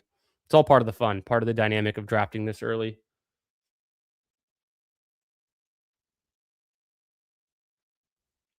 Are you in it for the fantasy, or do you actually have a football team? Oh, so I'm wearing my Texans hat right now. So this is the official draft cap of 2023 that both CJ Stroud and Will Anderson both wore when they got drafted at pick 102 and 103 for the Texans. And so I got that hat this year. I got that, for that draft year, and then it's my favorite hat to wear because it fits so nicely. So I'm in Houston. The Texans are my team. I remember when the Texans came into existence, I was already alive. I went to their first ever playoff game. I went to the next season. They went back to the playoffs against the Bengals again. Both of them were against the Andy Dalton Bengals. So I went to both of their first ever playoff game, home games, back on the clock, and Goff is gone. Goff is long gone. I could do Bo Nix. I think I will. And then probably Wan'Dale Robinson. Or do I want to go Love? I can backstack both Nix and Love. I'll go Nix. I'm cool with Nix. Do I double tap and go Love? What else? What else? I could still save this for another. You guys have kind of convinced me a little bit that it might be fun to go Willis later. So I'll save the pick. I don't have a tight end yet. I didn't like the tight end options here at 109. It's like paying up for Dalton Kincaid. Not interested. So Wan'Dale Robinson, I love. Back-to-back seasons with 140 targets. That feels like a good pick. He's a free agent. Maybe they bring him back to the Giants. And if they bring him back to the Giants, then, I've got the double stack with Dart, which is pretty sweet. But if he goes somewhere else, I think he can still be good somewhere else too. He earns targets. So through the first 10 rounds, I have a 2-3-5 build. I need to figure out tight end at some point, but I like pushing tight end more than drafting it early. Genty, Malik Neighbors, Travis Etienne, Jamison Williams, DeAndre Swift, Jordan Tyson, Jackson Dart, DJ Moore, Bo Nix, Wan'Dale Robinson.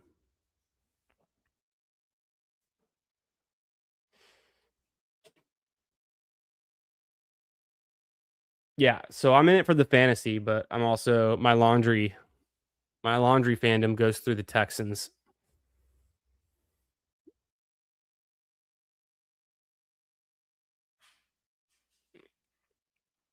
Yes, I do. 3 inches on Malik Willis, and that's probably generous. I'm assuming they're accurate with his 6'1" height. I have at least 3 inches on him. You know what I'm saying? All right. The ice is melted. I need a new ice cube for my bourbon. We're drinking. What are we drinking tonight? We're drinking Woodford Reserve. That's the go-to. And I'm feeling pretty sore. I did a lot of cardio today and hit leg day hard. Not too hard, hard enough. And so I ran a mile. I played basketball for a mile on my watch. It counts, the indoor steps. I rode for 3,000 meters, and then I walked on an incline, 15 incline, 3 miles per hour, maybe it was 4 miles per hour, whatever it was. I did that for, I don't know, probably 15 minutes or so. And then I did leg presses. I think I did 4 sets of 270. Does that come out right? I think that's the number on leg press.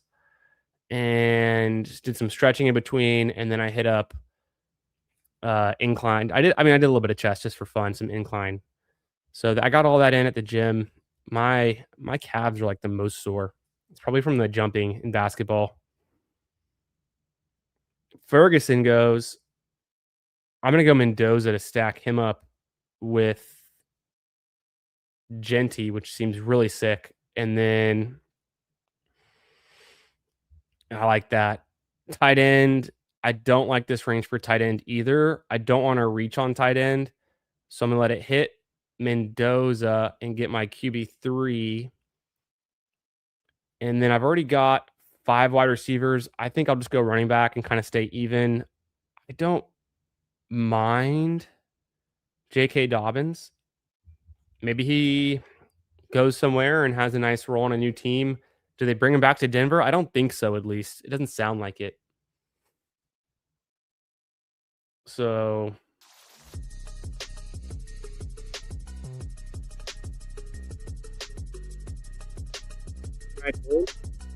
yeah, you can join these drafts. So just go to underdog.com if you're a new user.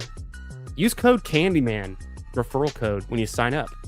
You get whatever their current offer is. You get some kind of match. It'll let you know if you use code Candyman. That's me.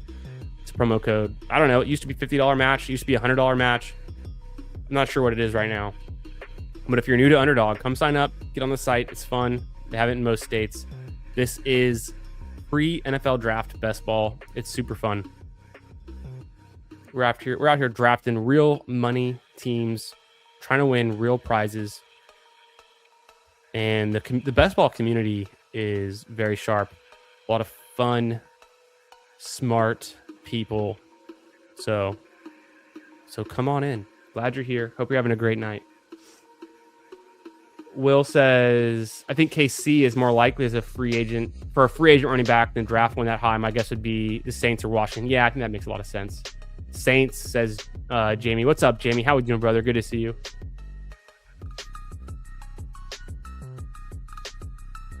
Yeah, I don't think he falls out of the top 10. I think he's a top 10 pick.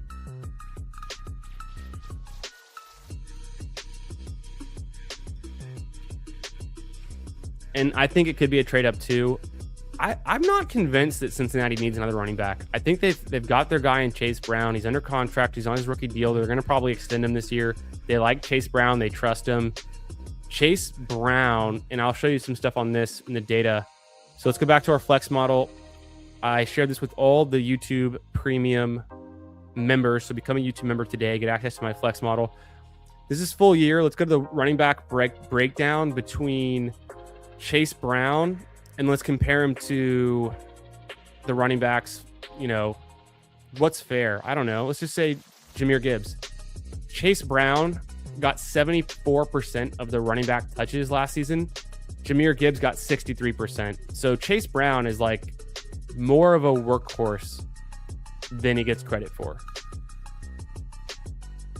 So I don't know. Some people are in on Chase Brown. Some people are out. I'm definitely in. He had a weak first half of the season. His second half of the season was really strong. Give me a healthy Joe Burrow. I'm skeptical that they might want to pay up for a running back or use a lot of draft capital on a running back when they already have a talented, fast, can do it all running back on their roster. So I've got 3 QBs. I do need tight end. I could take Hunter Henry here. I think I will. I have a 3-4-5-0 build.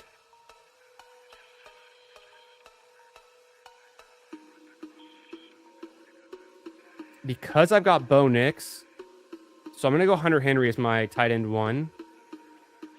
I'm good with the Giants. There's no other Giants I need in this range. I've got 2 Bears.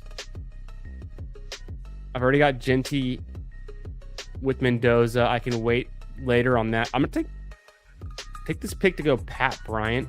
Maybe I could have done Travis Hunter. Maybe that'd be a smarter pick. And then just team stack with what I think ETN stay on the Jacksonville Jaguars is, but he also could be anywhere else. So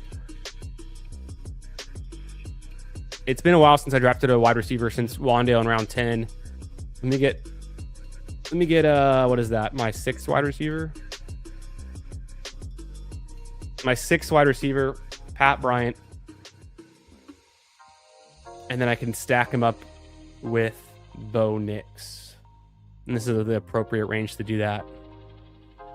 I thought about double tapping tight end because tight end gets bad quickly, but I might double tap tight end with my next 2 picks because I feel pretty good right now through my first 14 rounds.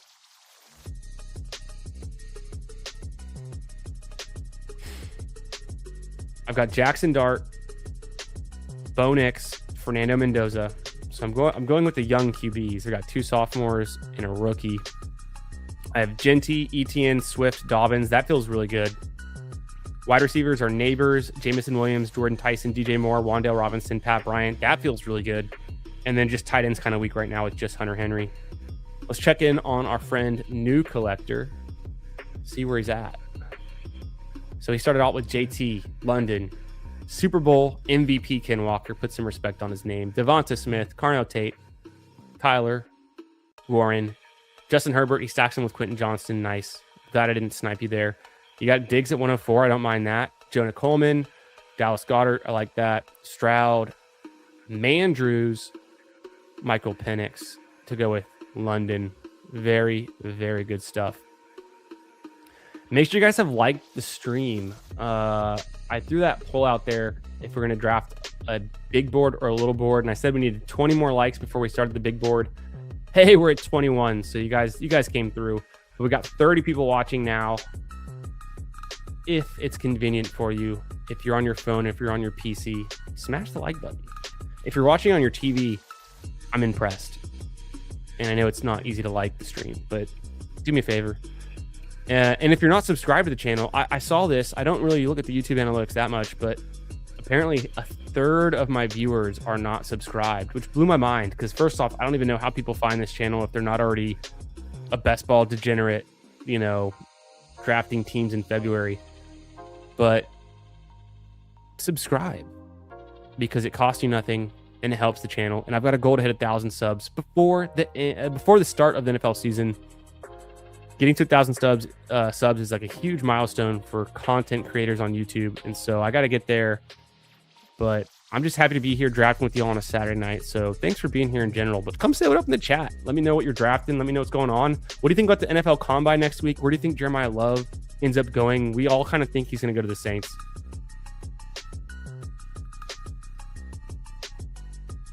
Trent Richardson, LOL. Yeah, Kubiak's very nice.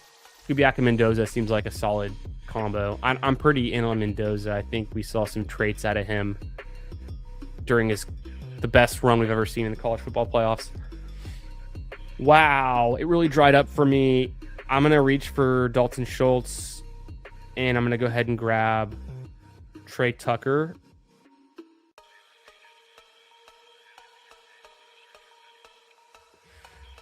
Who did I miss out on? Where'd Theo Johnson go? Theo Johnson is a guy that I might have wanted. Troy Franklin's a guy I might have wanted for my team stacks. I'll go Dalton Schultz. I think he's mispriced. I think he could be priced up here in the 150s, but it's not that big of a difference. Trey Tucker, I don't mind at all.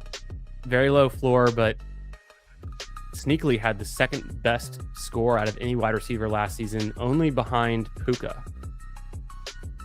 If you guys remember that 3 touchdown, 180-yard week, I think it was week 4, or was it week 3 for Trey Tucker?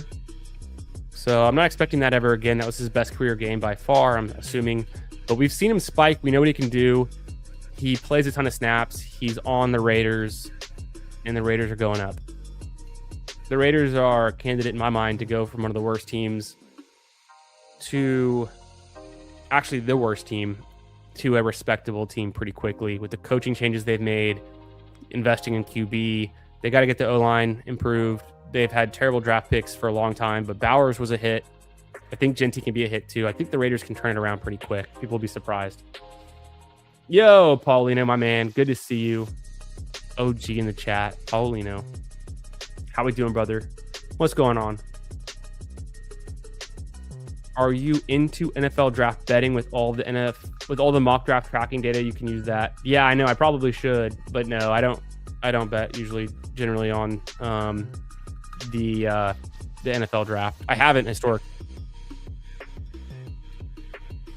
Now this year with the Underdog incorporating the prediction markets and everything, it's a little bit more accessible. So, because also sports betting's illegal in Texas, so I don't use like offshore books or any sketchy stuff like that. But I use prediction markets, and that's kind of the workaround. But I suck at betting on those types of events and things. I bet Sam Darnold to win Super Bowl MVP, and that didn't work out for me. And then I followed, God, whose parlay was it?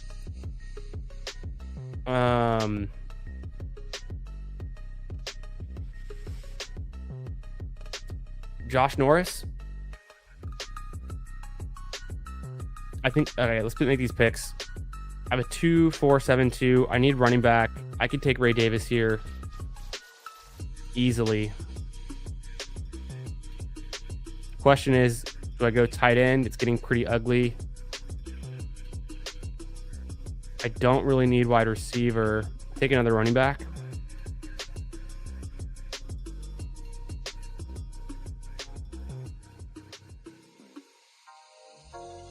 I'll take a shot on Caleb Johnson. Why not? He's one of the higher profile busts of the rookie running backs last season.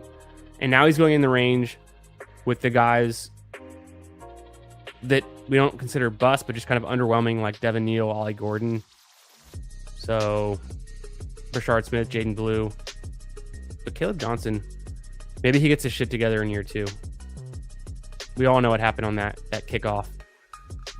What was I saying? Oh, I want to say it's Hayden Winks. Hayden Winks posted out a 4 or a 5 pick parlay, and I can't remember it now because it busted, but it was a pretty decent one that I thought would be fun for the Super Bowl.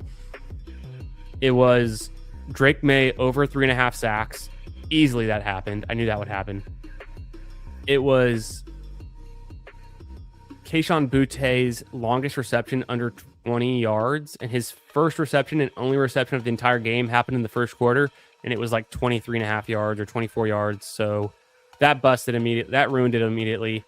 That was a bummer. It was Mac Hollins under like 35 yards. He ended up going for 60 yards, so that didn't work out either anyways, but that happened later in the game. And then there was it was Jake Bobo 0 catches, over under a half catch. And so I put under, or it was under, and that was right. He had a broken hand. He only had a catch in like a 40% of their games last season for the Seahawks. So it was a fun parlay, but I wanted to sweat it out the whole time, and it busted early in the first quarter. So that was kind of a bummer. And then I was just sweating MVP, and I knew Sam Darnold was not going to win it because of the way Ken Walker was putting up work and the way the announcers were talking about him and the day he was having and the impact on the game, setting up all those field goals. So only having one passing touchdown for Sam Darnold was not enough to get MVP, even though Ken Walker didn't even score. It was just field goals, and Barner, the defense, scored. I knew for a fact the defense was going to score a touchdown. That was one of the things I had predicted. I didn't put any bets on it, but I had definitely predicted that a bunch of times before the game. I just wasn't sure if it was going to be Spoon or like who it was going to be.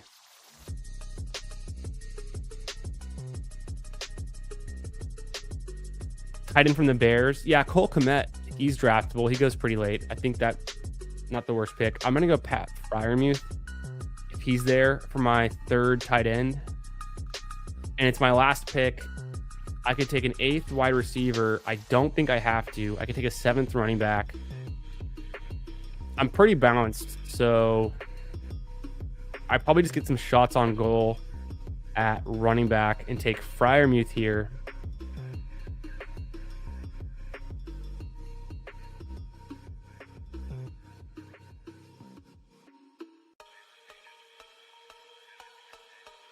I go Freiermuth, and then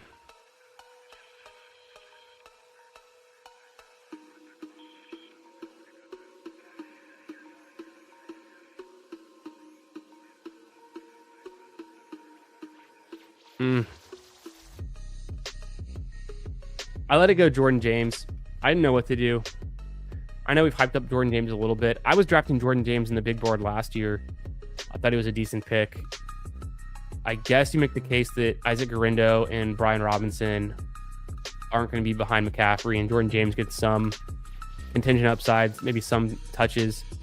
So I don't hate it. I'm honestly, I think that is my first Jordan James click this year, though, after drafting him quite a bit last season in the big board. Green Bean, what's up, dog? Up 2,500 tonight at the casino. My guy. Nice. That sounds like my brother. Every time my brother goes to a casino, he's always like, yeah, you know, did pretty good at blackjack. Up 1,000, up 2,000, something like that. But 2,500 is pretty big. What were you playing? What were you grinding?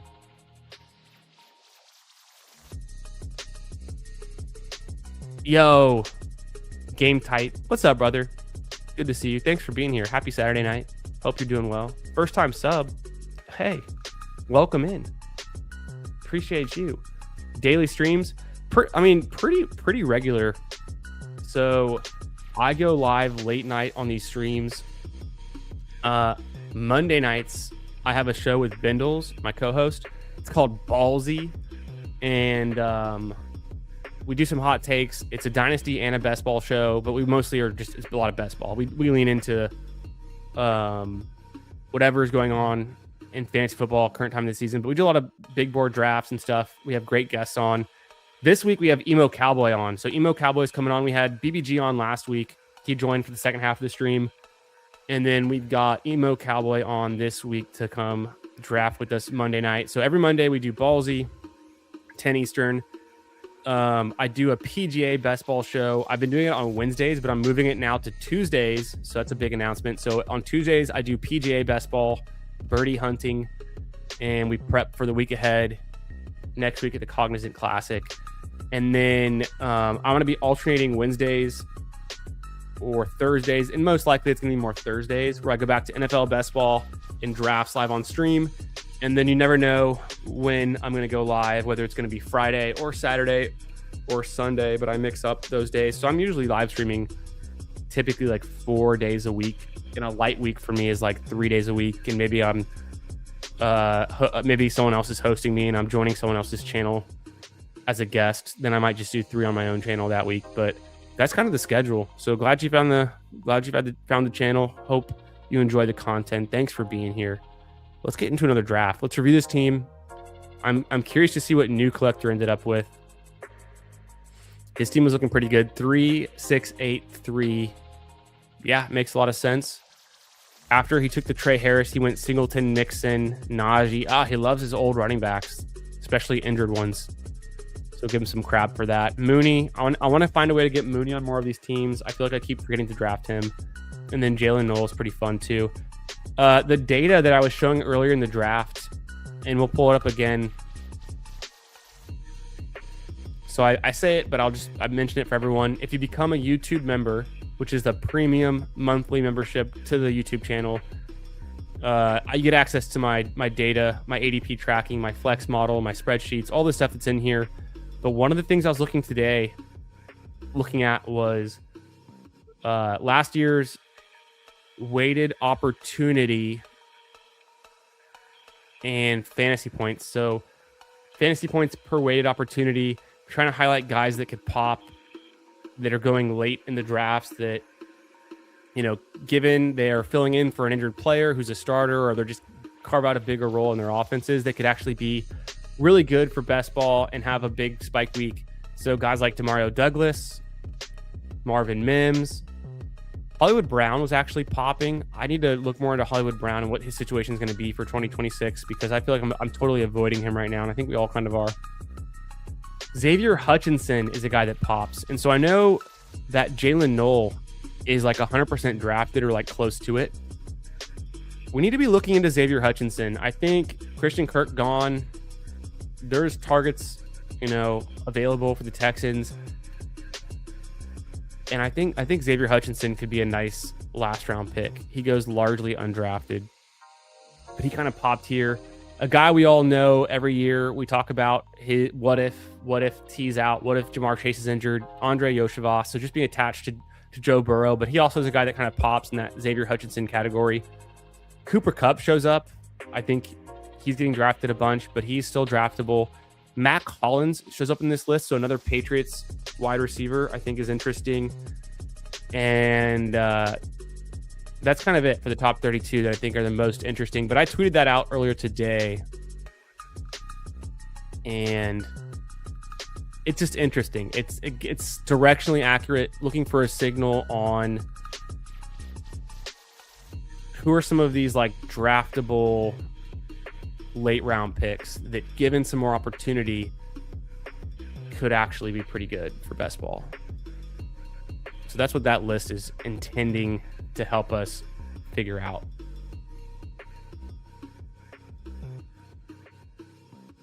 So yeah, Paulino, or no, it was Green Bean. Green Bean, you got to tell us. Was it blackjack? I imagine it would have to be, unless you played like Hold'em or something and just like won some tournament, but that's sick. All right, team review. This one is another 3773. I go Jackson Dart with Malik, Neighbors, Bo Nix with Pat Bryant, Fernando Mendoza to stack him up with Genty, and Trey Tucker. Running backs are Genty, Travis Etienne, DeAndre Swift, J.K. Dobbins, Ray Davis, Caleb Johnson, Jordan James. QB room, I feel like this is a good balance. I feel like this is a good mix. I would give this, assuming Dart is who we want him to be here, I would give this like B+, A-. I'm also pretty in on Mendoza. Maybe we could have waited and gone Willis, but I think going Mendoza made sense here with Genty because of his pass catching upside and his ability. I mean, Genty had a game last season, if I'm not mistaken, where he caught 2 touchdowns in one game. So that's pretty rare. And then the running back room, to me, this is good enough. I think this is like a B+ or a B. Wide receivers, Neighbors, Jamison Williams, Jordan Tyson, DJ Moore, Wandale, Pat Bryant, Trey Tucker. I think this is perfectly good. I mean, maybe slightly weaker than the one I drafted last draft, but still very, very good. Getting Wandale here, I think, helps a bunch for the floor of this team. And I'd give that like a solid B+. Tight ends, tight ends don't even matter that much. So just get lucky. Hope one of these guys is the guy you need or scores enough points in week 17. I think it's like a B- on the tight ends. But these are guys that have been relevant for fantasy for a while. Hunter Henry, Pat Freiermuth, Dalton Schultz. So there's some veteran picks there. Maybe I could have taken some more upside with some younger guys like Mason, Taylor, Gunnar Helm. That's how we go.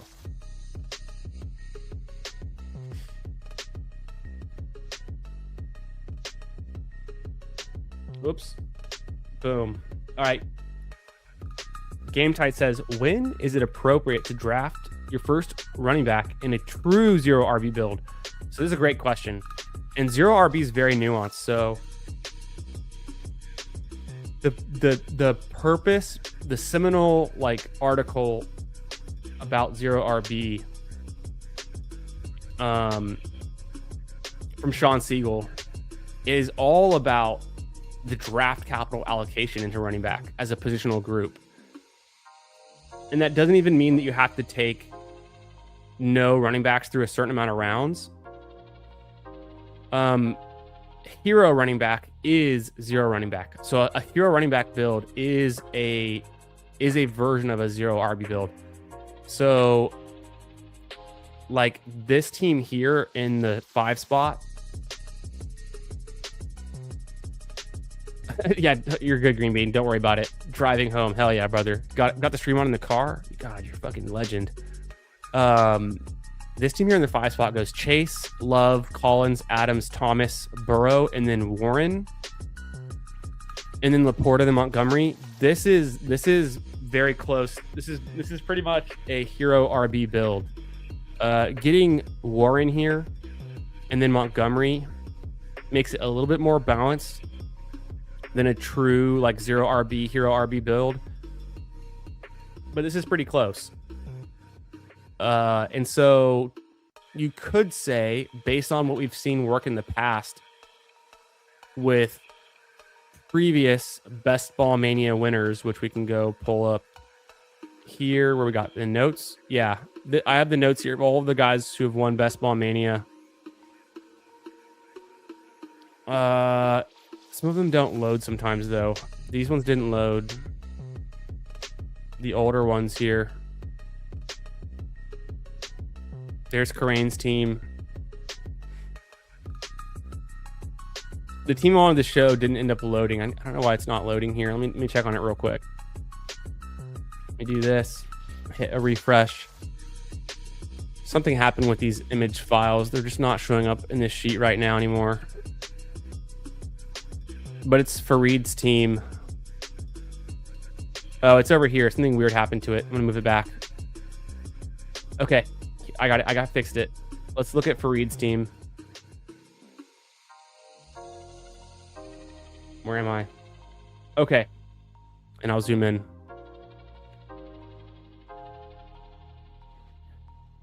So when Fareed won Best Ball Mania 4, he did it with a 0 RB build, and it was freaking awesome. He won $3 million that year.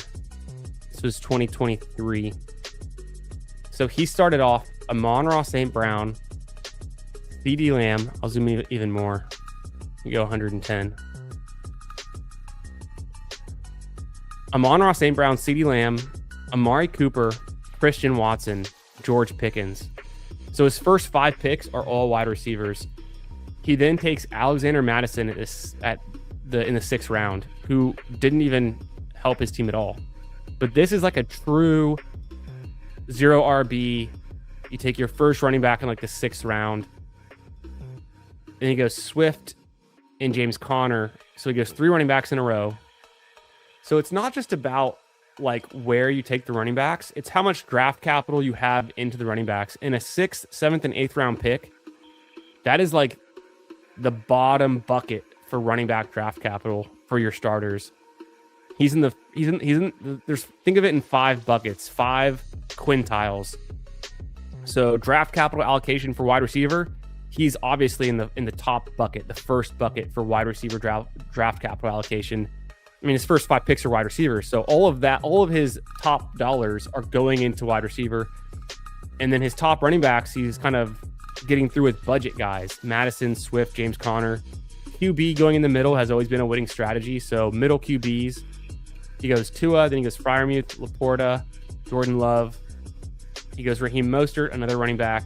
Juwan Johnson, another tight end. Jaden Reed, a rookie wide receiver that hit his winning lineup. So did a lot for him. So he took, this is a 3-6-6-3 build. He took 5 wide receivers in his first 5 picks, and then he took one last wide receiver at round 15. Chuba Hubbard, round 16. CJ Stroud, round 17, who's also a rookie. And then Kyron Williams, round 18, who completely broke out that year. That was the Puka Kyron year. So this is what I think of when I think of like what is the best example of a 0 running back team that is a true, wait until round 6 to get your running back that has won in the past. This team is worth $3 million. So that's a good thing to, keep in mind. But you can draft a running back in the 1st round or the 2nd round or the 3rd round and just take one running back and then don't take another one until like round like 9 or 10. That's still 0 running back. It's the 0 running back. It's more about, like I said, the draft capital and how you're allocating it between position groups than just not taking a running back. And that's what we're trying to balance here. Like a balanced build, like what we're trying to do ultimately is to build teams where we're putting the right amount of draft capital into the right positional group buckets and being good enough in some of them and being really elite in all of them. The other thesis around 0 RB is you're supposed to be so good at one of your positional groups, and it usually tends to be wide receiver, obviously, because that's where you can spend the most. You want to be undeniably elite at wide receiver, and then you just hope that you're good enough at running back when it matters. You want to spend a good amount of capital at QB and tight end because you wouldn't want to be middle of the pack with QB and tight end. You'd want to still be a little bit ahead of the middle of the pack for those positional groups, because otherwise, what's the point of just being all lopsided into wide receiver, and so it can work. It's rare though. Most of the time in these tournaments, we're seeing more balanced builds winning, either going, 2 running backs or going a wide receiver and a running back in the first 2 rounds. So that's generally most of my teams. I think I still will build 0 running back teams. I haven't been doing it as much this offseason, but hell, we should be doing it. So Danimal here in the 3 spot, he goes JSN, Pickens, Higgins, Javonte Williams, Waddle, and Stevenson, and then he gets Daniels, Goff, Kittle, Shakir, and then his third running back is in the 11th round. That's a 0 RB build for sure. And he has super elite wide receivers. He has good enough running backs. He has above average QBs. And then he got Kittle here. He also got Theo Johnson and Parkinson. I think his tight ends are fine. They could be a little bit better. He could have waited. Like, he doesn't need Travis Hunter here. I don't know that there's any other tight end. He still got Theo Johnson anyways. I don't know what other pick. Like, maybe you could argue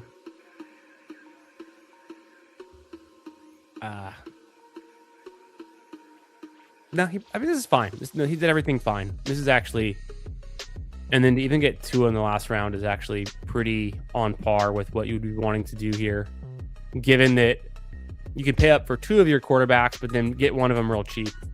That's also kind of in line with the thinking. Yeah, great question. Fun to dive into. You can read Sean Siegel's original 0 RB article. It exists online. I think RotoViz has the rights to it right now. But then also you can find on Establish the Run Mike Leone's Best Ball Manifesto, which I read it multiple times every drafting season. I actually haven't read it since the middle of last summer. I read through it twice while we were drafting last year. Once during the big board, once during BBM. I might. We'll see. Maybe I'll drink some coffee tomorrow morning and rip that bad boy open. I've got it essentially memorized at this point, and I'm not joking. Like, I actually do really believe a lot of the data that Leone put together and the game theory is very important. So, like, one of the sheets here in my tiers from last season, my garage tiers from last season, this is from the Best Ball Manifesto. This is an ADP draft capital curve that I always referred to. So now you know what that is. This is what it says. Pick 1 is worth 133 draft capital points. Pick 29 is only worth 100. So it's 70. That's the 3.5. It's worth 75% of what the first round pick is. So what that tells you is Bijan Robinson is the 101. He's worth 133. Pick 29, which in the draft we just did, pick 29 was Nico Collins. Nico Collins is worth 3/4 of a Bijan Robinson. That's how fast the curve, how steep it is, how fast it drops off. You get to pick 63. That's worth half of Bijan Robinson. And that's in the 6th round. Pick 63 in this last draft. That was Marvin Harrison. So Marvin Harrison's worth, and I would argue probably less than half, but half of Bijan Robinson in the best case scenario. Pick 106 is worth 25% of a Bijan Robinson. That's the 9-10 in this draft. Pick 106 was probably a quarterback. No, it was Denzel Boston. And then pick 146 in the 13th round is worth 13, so it's worth 1/10 of a Bijan Robinson, and that's somebody like 143 in the last draft went as Malik Willis, and right next to it was Tyreek Hill, James Conner, Shaheed. So that's where in drafts somewhere between pick 106 and 146, that's what I refer to as the flattening of the draft capital curve, because I think the draft capital curve is actually a little bit steeper than shown here. I think it's a little bit more of kind of an exponential graph. And so at some point, when you get past pick 106, I typically say it's about pick 130. Every single pick is worth the same. So if a player's going at pick 200 and then in 5 weeks we're taking at pick 130, there's the ADP value there's no change. The value is the same. The draft capital is the same. They're all $1 auction bids is how you should think about it. So that's why I'm skeptical that a player that's already getting picked outside the top 100, that's not already like a rookie or someone that could really rise up, could ever break into like the top 75. And quarterbacks could do it, rookies can do it, but it doesn't happen a lot. And then even then, it might not even matter. So yeah, and then I have all the data here: draft capital, percent of draft capital, what it means, and then that's the way I think about my draft picks as well. And anytime I draft a player, that's part of the strength of like stacking your early picks. So knowing the draft capital value of an Amon-Ra St. Brown versus, in the 6th round, DK Metcalf, I would much rather stack the guy that I put all my money behind, Amon-Ra St. Brown, with Jared Goff, than to have a team where I'm stacking Aaron Rodgers, with DK Metcalf. That's not as valuable.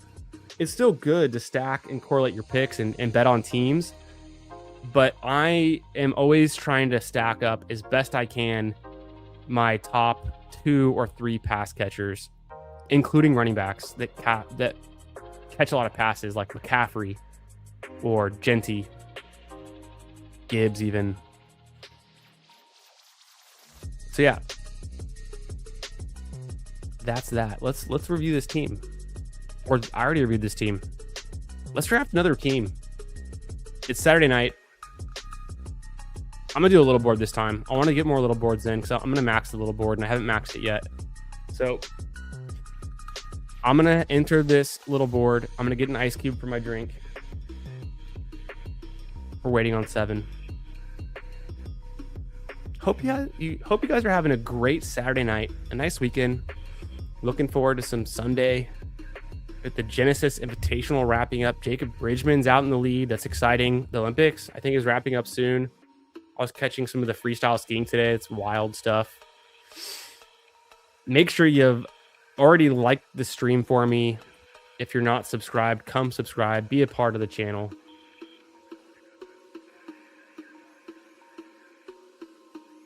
Consider becoming a channel member, getting access to my data models, ADP tracking, all that good stuff. Not only for the big board, I do it for Best Ball Mania as well. And then I have my golf sheets for the Albatross too, if you're into PGA best ball. Thanks for being here. Let's see what else we got.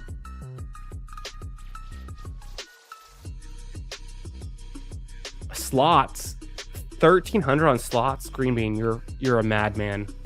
And then a free wheel spin with my players card, 1,000, and then a couple hundred at poker. Green Bean hitting the slots. I mean, I'm not going to question it if it's working, but that sounds wild to me. I've never pulled a lever on a slot machine, but I will play some blackjack. I like craps. One of my funny stories. So not this Super Bowl, but last Super Bowl 2 years ago when it was Chiefs Eagles, we were in Lake Tahoe at my buddy's bachelor party. It's a ski trip. It's a Super Bowl weekend. So fun.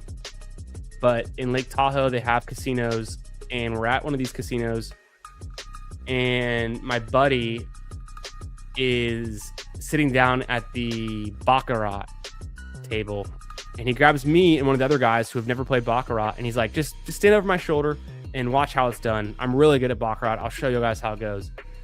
And he's like describing it to us. You're either like, whatever it is, you're like the player, or you're the bank or whatever, banker or the player, whatever it goes. And how I don't even remember the rules, but what I do remember is there's this hand that gets dealt. All right, so this is a little board. We're still waiting on a few more to fill this little board, but there's this hand that gets dealt in Baccarat, and then he looks up at us and he's smiling, and he's like, it's like the third hand he's played. He's like, nice, I just won. And then the dealer takes his money away, and he turns back to us. He goes, "Oh, I guess I didn't." And so he's trying to teach us how to play baccarat. He doesn't even know if he's won or not at the end of the hand. That to me is like peak degen gambling at the casino. Playing a game where you don't even know the rules and you don't even know when you win or not is like hilarious. Another story, this is a long time ago, but like 5 years ago, I'm in Cancun, Mexico with a friend vacation group, a bunch of couples, and we're staying at an all-inclusive and mostly there for the beach and the hanging out and nightlife. But the first night we were there, there's like a bar in the lobby of the hotel that we're at, and we're all chilling at the bar. And then a few of the guys, and this was during the NBA Finals too, so whenever time of year that is, I don't remember specifically, but it was the NBA Finals. It was when the Bucks were going to win it. So we're at the bar, and then some of the guys are like, "Hey, there's actually a casino in the basement of the hotel. Let's go check it out. It's like a club and a casino, kind of it's whatever." But we go down there, and it's, I guess it was just was it blackjack? I think maybe it was just blackjack. I didn't buy in. I didn't play any hands, but I'm guessing it was blackjack. I just remember being at the table. There's a couple tables going on, and it's in Mexico. The dealers are speaking Spanish. Everyone's speaking Spanish, and obviously we're American tourists. A lot of American tourists in the hotel. But one of my buddies, and he'd been drinking a lot, and we just got back from the hotel bar.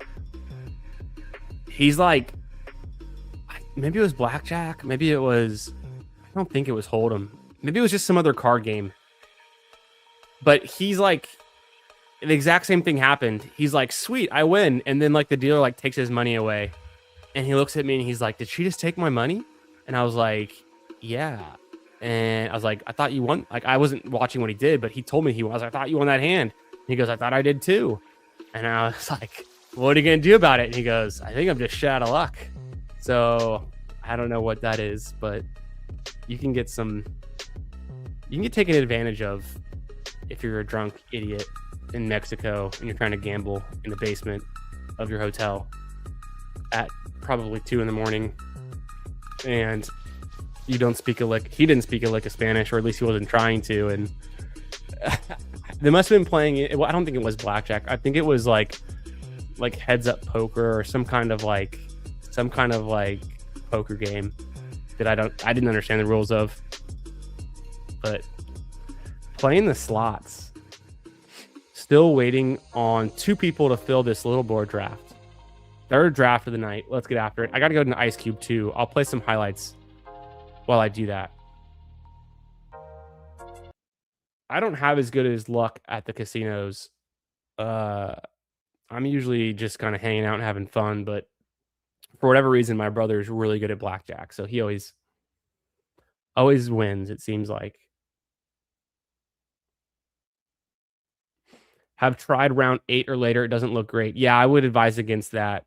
I've never seen a team that takes a running back at pick 8 that worked out and was very effective. So I would advise like rounds 5 and 6, or just taking one in the first 3 rounds and then waiting until like rounds like 7 and 8 to get your second and third running backs. Little board, big Ice Cube for a drink. Yeah, essentially I'm at that point, Jeff. I got to get a fresh Ice Cube. I've got a little bit of bourbon left. It's pretty watered down because I had a big Ice Cube in there to begin with.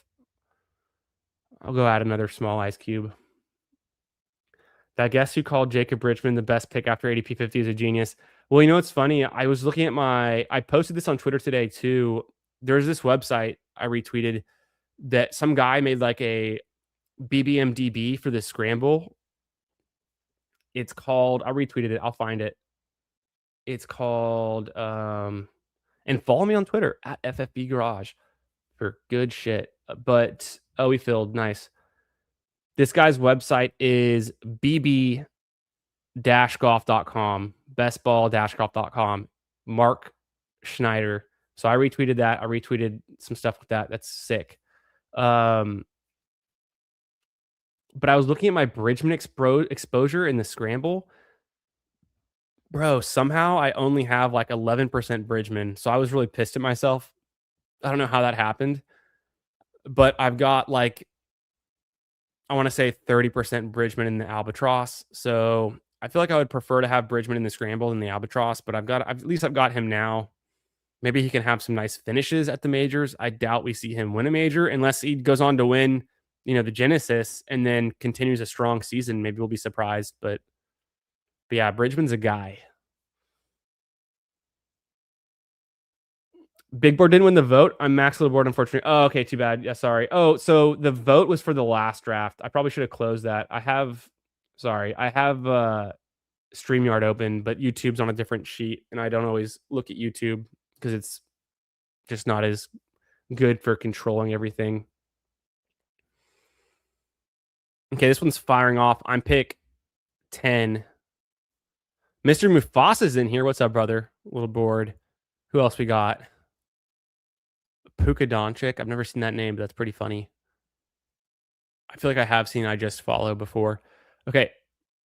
Before my next pick, I gotta get an ice cube. I'm gonna roll a classic clip on the channel. Where did I put this one? Stephon Diggs. Diggs. Stephon Diggs. Diggs is the guy. Diggs. 100%.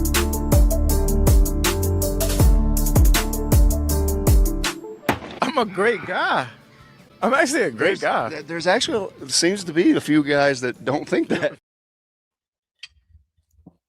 Classic banger. And I'm on the clock. I don't even have it up on my phone. Can I get to the pick before it auto picks? Well, I have my ranks up at least. Oh, we're going to Amon-Ra. Boom. Amon-Ra pick 10. Sign me up. The question is, who can I get at pick 15? Genty went a bit early in this one.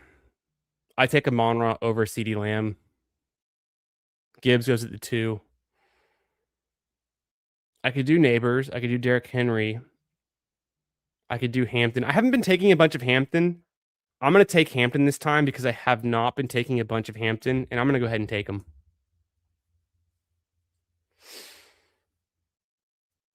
I need to take... Oh, that was my opportunity to take Jeremiyah Love as well. I have not taken him tonight. He's in the thumbnail. He's in the title of the stream. He's going to be a New Orleans Saint. That easily could have been my Love pick.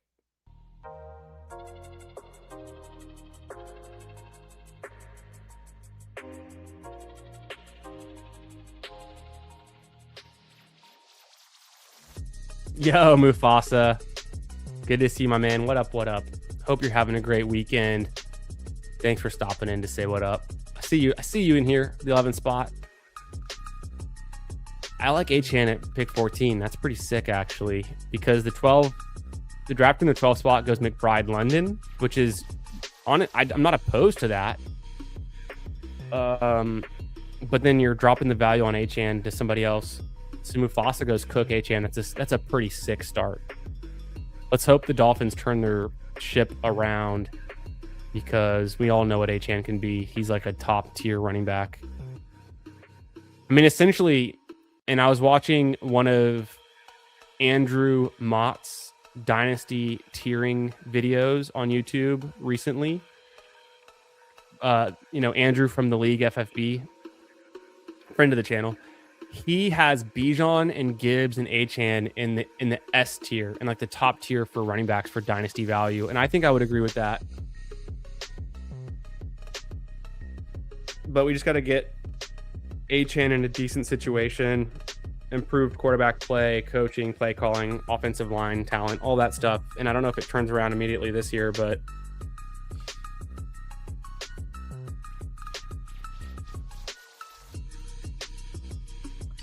I'm definitely still in on Achane. I need to get some more Achane teams.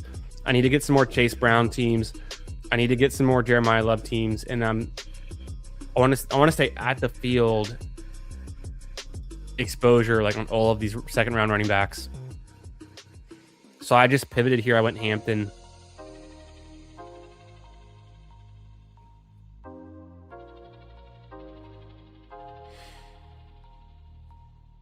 Amon-Ra Hampton start.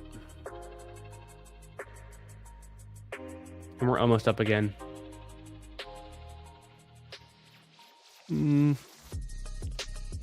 Probably go T-Mac. I'm going to go T-Mac here and push ETN. I'm assuming the drafter in the 12 spot is going to consider taking ETN. I took ETN in the last draft, and I have a bunch of ETN. Let me just diversify my picks in this range. Get a guy like Teteroy McMillan, who is a complete stud. And, you know, wouldn't you know, we already have a clip for T-Mac.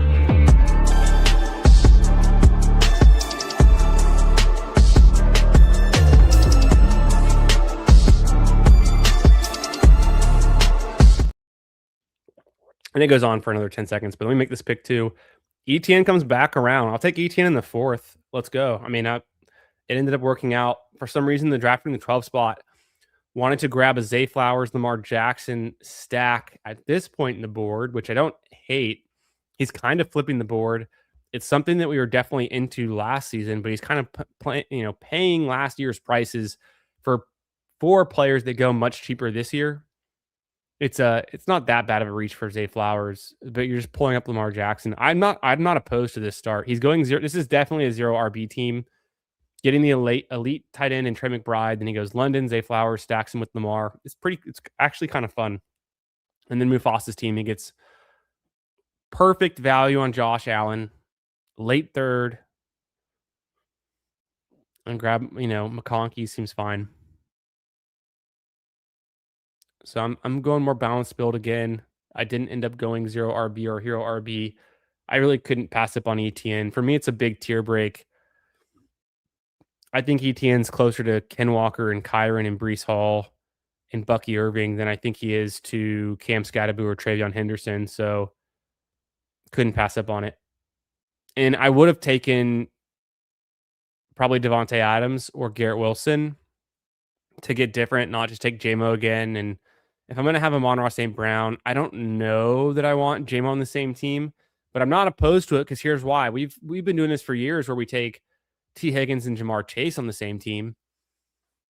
So it's not that different to me. Drafter in the 8 spots also going 0 RB. They go CeeDee Lamb, Justin Jefferson. CeeDee Lamb being my biggest fade in the first round, especially since we think they're going to bring back Pickens.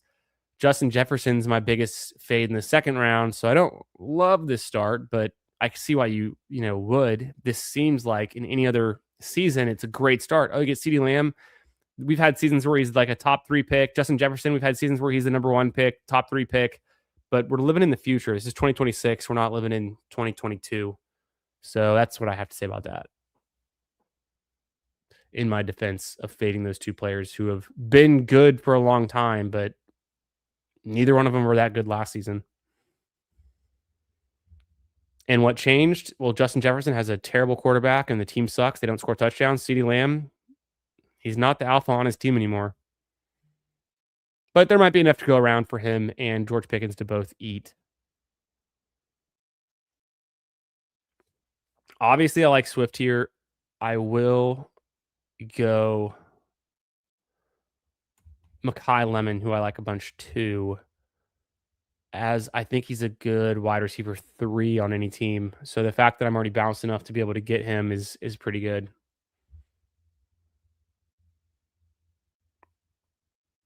And then we'll just see what comes back around. So I left Swift out there. Yeah, Swift is a good pick in this range. I got him in the last draft too. Wow, Drake May. Interesting. No running backs through his first 5 picks. Does he go? He probably was. Yeah, he's not going to reach. He's not going to go for. I would have probably, if I was him, why wouldn't you just stack May with Ramondre? Is kind of what I'm asking. Jordan Tyson or Marvin Harrison or Ramondre Stevenson or Jaden Daniels. On this one, I am going to go Marvin Harrison. I think it's a fair price. I was watching a video that who put it out? I think it was Matt Harmon. I think it was a Matt Harmon video I was watching recently, and he was just talking about the whole entire Cardinals offense, and he thinks that Trey McBride, Marvin Harrison, and Michael Wilson can all pay off at their prices and be good fantasy pieces, and there's a lot of upside to all three of them. So I'm in. I was the most skeptical about Marvin Harrison of those three. I'm very in on Michael Wilson. So I consider taking Jordan Tyson. Somebody gets a really nice fall with him in this little board draft. He goes at pick 68. That's a nice value, I think. I took Lemon at 58. So 10 picks later, and between round 5 and 6 makes a big difference on ADP fall. That is worth a lot. But I'm going to go Marvin Harrison. Can we see a year 3 breakout for Marvin Harrison in the style or reminiscent of a version of what JSN just did? I think it's possible. JSN obviously went bigger and better. JSN went from 600 yards, 4 touchdowns, to 1,100 yards, 6 touchdowns, 200 fantasy points, to 1,800 yards, 10 touchdowns, 300 fantasy points. So 100 to 200 to 300 over the last 3 years. Harrison, kind of pattern matching, but he's not really on that trajectory. He had 885 yards for 8 touchdowns, so a better rookie season than JSN. But then his sophomore, only 608 yards and 4 touchdowns for 100 fantasy points. So I think for Marvin Harrison, he's not priced like he would make the 30-year leap the JSN did, but he's priced all right. I'll take a shot on him. I think, given that I don't want to have both Lemon and Tyson on the same team, I feel like that's a little bit risky. It's too much exposure. Wow, Bashal Tutin's coming back around. No, he gets drafted. I could do Herbert. I kind of want to take Tucker Kraft first.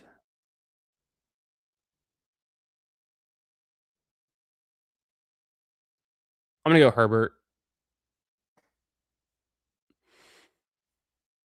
Go Herbert there.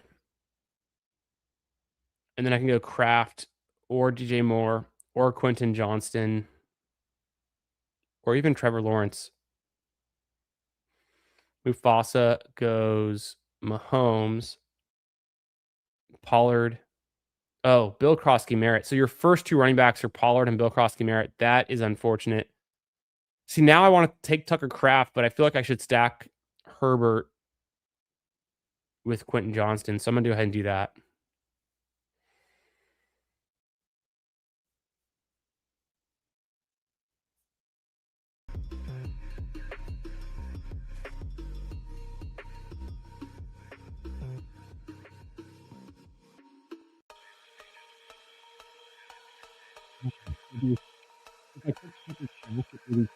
I could have potentially gotten Love at 106. I just don't know if he's going to be there. He could be there. My other stacking partners, Goff is who I really want at 106. Love just gives me one more out if Goff doesn't come back around. And also the drafter in front of me has JMO and could take Goff at 105, which would suck. So I feel like just locking in Herbert here with Quentin Johnston is decent because Herbert has his own rushing upside. And I do like him stacked, though. I can probably most likely... And I mean, obviously, I have Hampton, so I could probably most likely get Bryce Young later for my stack with Tedroy McMillan. So the only question is, can I stack up Goff here? Would be really nice. But yeah, so this is, in my mind, a good start for me where I'm just team stacking the Chargers around Hampton, Herbert, and Quentin Johnston. Can I do something with the Lions?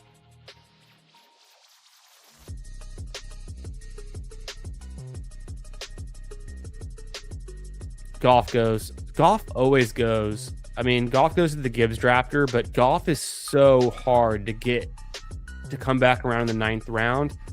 I feel like I might have to start taking Goff in the 8th round just to make sure I get him on these Amon-Ra teams. So hard to get to come back around to like pick 104, 105.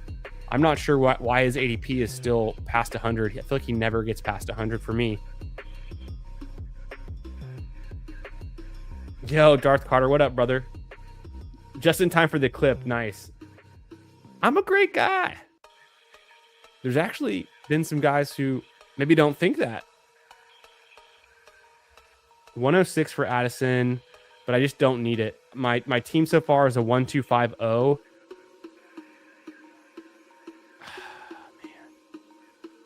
I'm not going to go Baker or Shuck.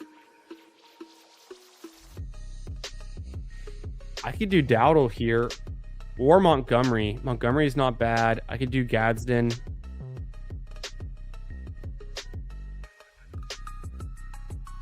Yeah, I'm going to do Gadsden. Boom. This is a Chargers onslaught. Welcome to Los Angeles, boys.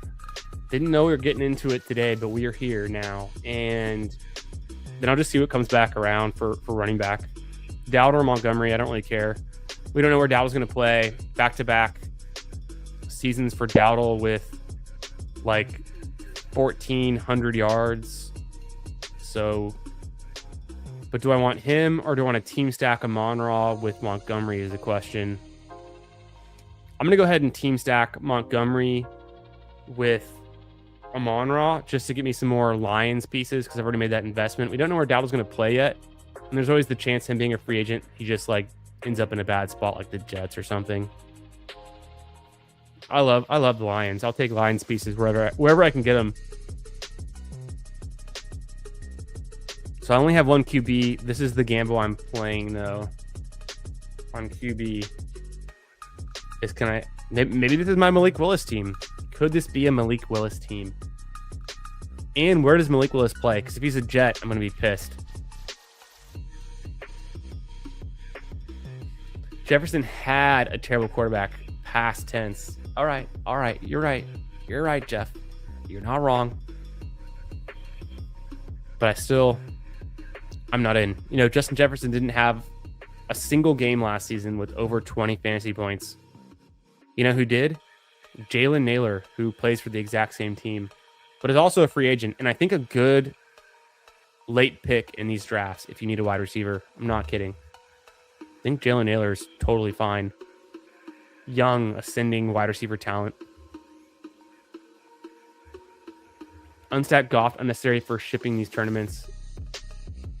Oh, is necessary. I mean, he did stack him with Gibbs, so I see the path there. I'm not opposed.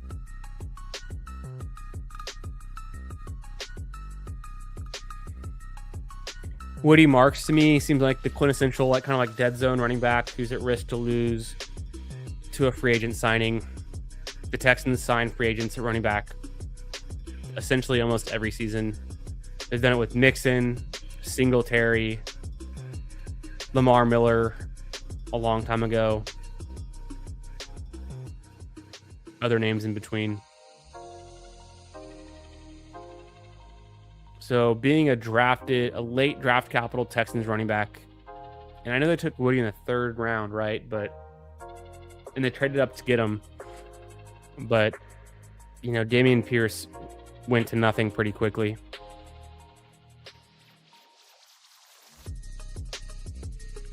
Pick 130.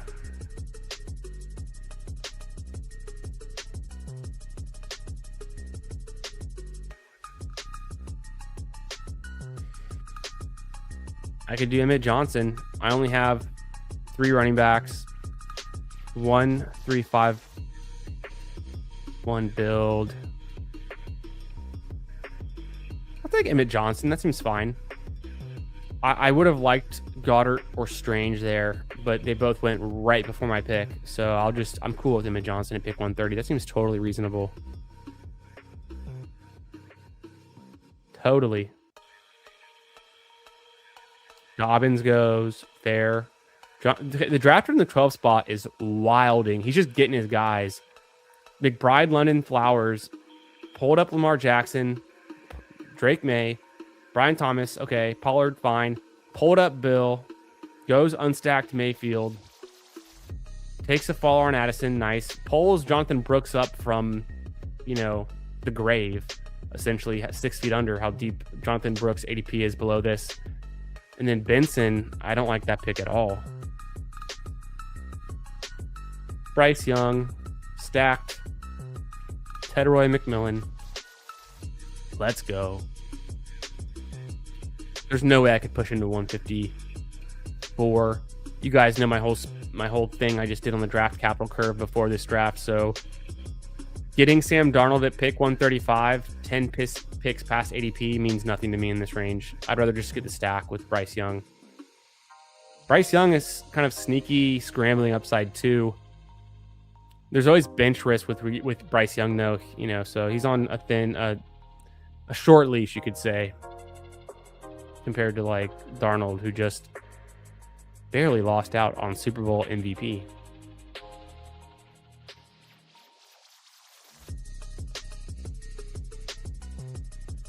Packers OC, new Dolphins head coach, Willis to Miami.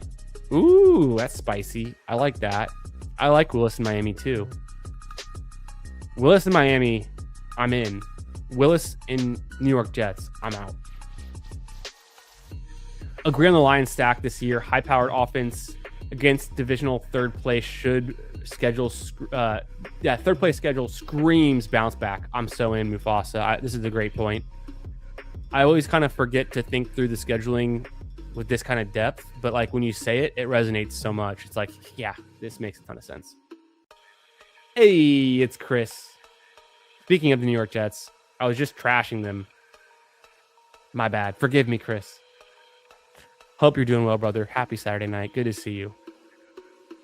Always appreciate the kind words. Don't forget to like the stream. Hey, we're close to 30 likes. We've got 47 watching. Hell yeah. We're at some number. Some people are watching. Who knows how many?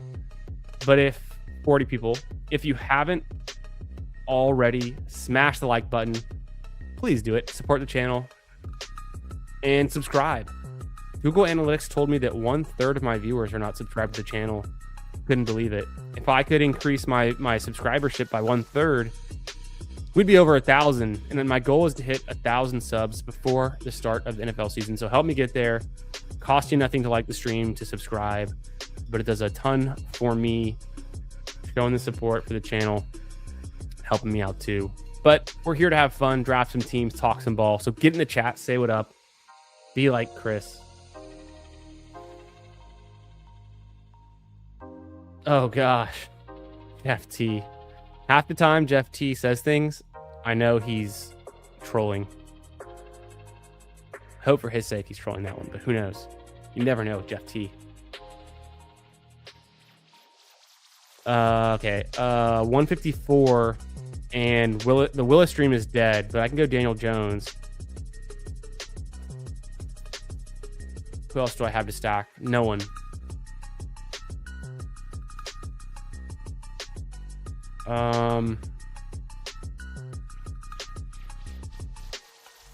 Not a panic pick, but I took Mark Andrews there because I think it's a good pick in this range.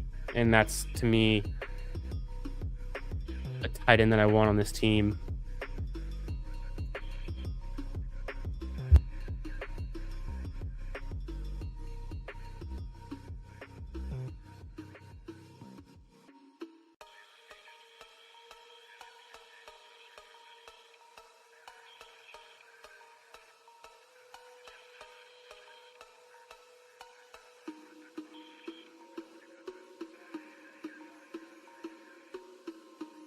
I think I just go Daniel Jones. I think I just take Daniel Jones here. What else? What am I forgetting? Panthers, no. Chargers, I've already overstacked them. Just take Daniel Jones. Please come back and be normal Daniel Jones. I saw some data, like the Achilles injury for quarterbacks is not a huge deal, but I know that we like Daniel Jones rushing upside. So there's some hit to that. He's not a great passer. I think the Colts can be a good team. They flamed out. They ended up third in their division, so they might have a decent schedule too. I don't know. Are you guys drafting Daniel Jones? I feel like he was good when he was good for a little bit. The injury is concerning. What can I even do for the Colts to backstack? I'm looking through the Colts now. No, there's nothing. So I just naked Daniel Jones, whatever. Totally fine. Unstacked. Not worried about it. Carolina, Xavier Legette goes super late, and I don't hate that pick. He's not going anywhere. He's still on a rookie contract. So he could pop off for like one nice game.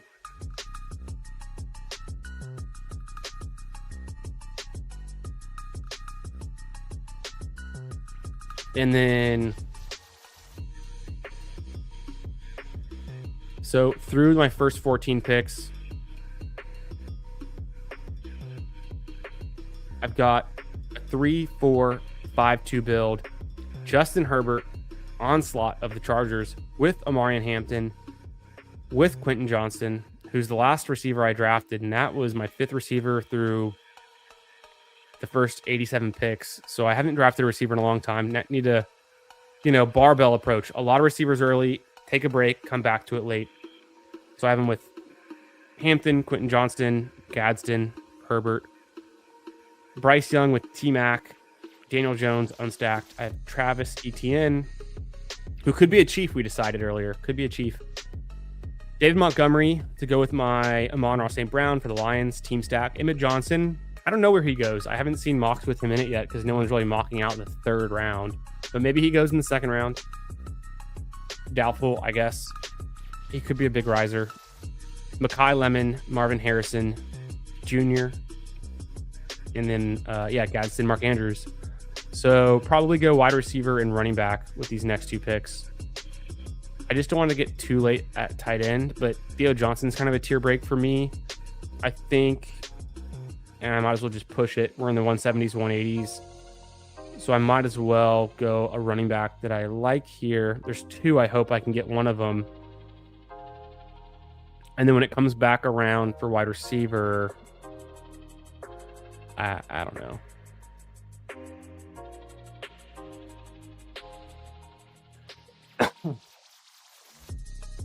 I don't know. I'm not really drafting Calvin Ridley. Maybe I could. Hey, Samson goes. He was one of the guys I had queued up, but I want Kimani Vidal more. That's who I had first in my queue. We talked about him on stream earlier tonight too. He popped off. He had 2 20-point games, 3 17-plus point games, including those 2 20-point games. So he was useful. If he goes back to the Chargers, whatever. I've got a ton of Chargers. If he goes somewhere else, probably better for this team in general because I have Hampton. I didn't really think that one through, but super cheap price. So this is a good range. I could do Adonai Mitchell. I could do David Njoku. I could do Dalton Schultz.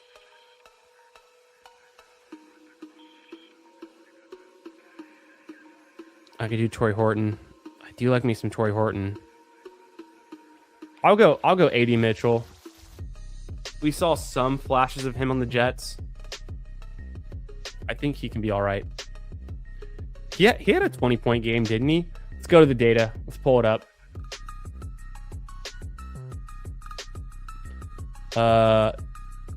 Yeah, this is fine.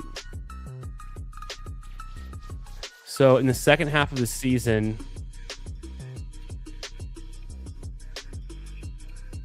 AD Mitchell had a 20-point game. He put up 20.2 points. Good enough to finish wide receiver 6 on the week. And so he's spiking. He's up there.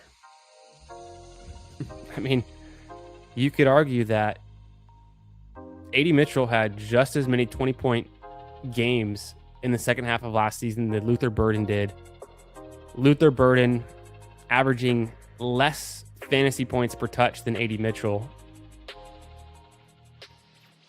AD Mitchell, 2 touchdowns to Luther Burden's 1. Luther Burden happened to be the guy you needed in week 17.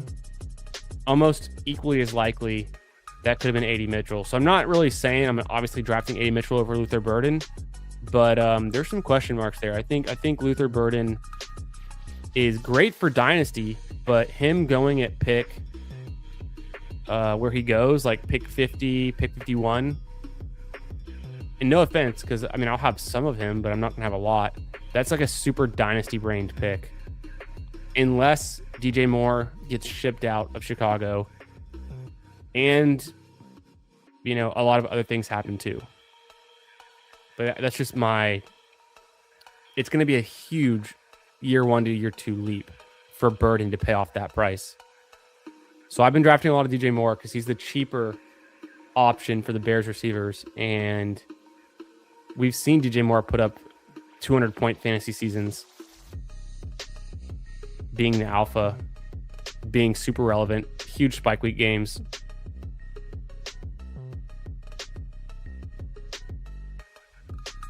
Daniel Jones, tough click, technically free agent, injury history concerning. Yeah, I think they bring him back, but I feel that. I get that.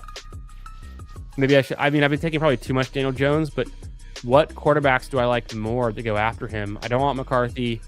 Penix is fine. I did that last draft to unstack Penix. And then I would have had to take Penix. I mean, I wouldn't have even got Penix. He went before. I would have had to take him at 159. So I think I still value Daniel Jones in the same tier as Penix. Maybe I just need to bite the bullet there and actually draft Penix ahead of Jones sometimes. This pick for me, I could do running back, receiver, or tight end. I'm going to go Gunnar Helm. I don't click him that often. I was between him, Parkinson, Mason Taylor. I'll just throw in some Gunnar Helm. Back-to-back Longhorn picks. Hook 'em, baby. And what else? 3-5-6-3 build. I will push wide receiver. Mooney already goes. Interesting, because I might want to go Xavier Legette late. Or not. Maybe I just don't care about that. I could take Coleman here, Flournoy.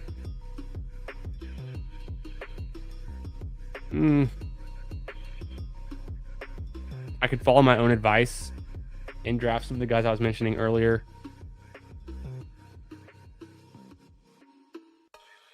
I'm going to go with the guy that Steve Schaup was talking up a lot. Mike Washington Jr., rookie running back. Gives me some upside in this room where I also have Emmett Johnson. So taking some shots on some of these rookies who could rise up. 3-6-6-3 build. And then whether I go like 2 more receivers or a receiver and a running back, both on the table, I feel like my draft capital at running back makes me want to take 7 and the 2 rookies. So probably I will take 1 more running back. And then, you know, I probably go Xavier Legette for the stack. But for whatever reason, if someone else drafts him, I could go Xavier Hutchinson, take some of my own advice. Who else was popping in my little data model that I put together? I've mentioned Jalen Naylor. I could draft him. I've always liked taking Tez Johnson, big playability.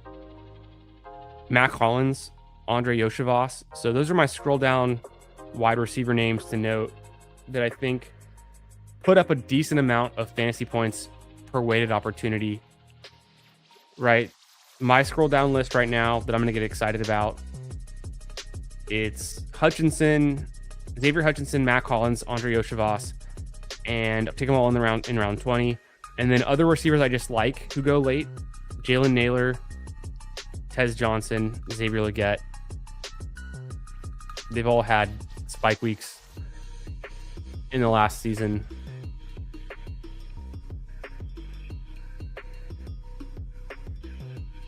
I don't mind Ty Simpson. You know, I probably could have just waited and not taken Daniel Jones and gone Ty Simpson late. I do think he's going to start for the Jets potentially this year. But then again, do I want a quarterback on the Jets? So comes full circle.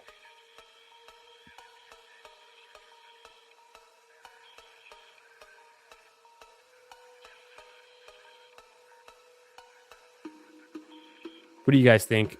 Are you guys drafting like Ty Simpson, taking Garrett Nussmeier? I mean, there's some deep options at QB that could rise a ton, these rookies.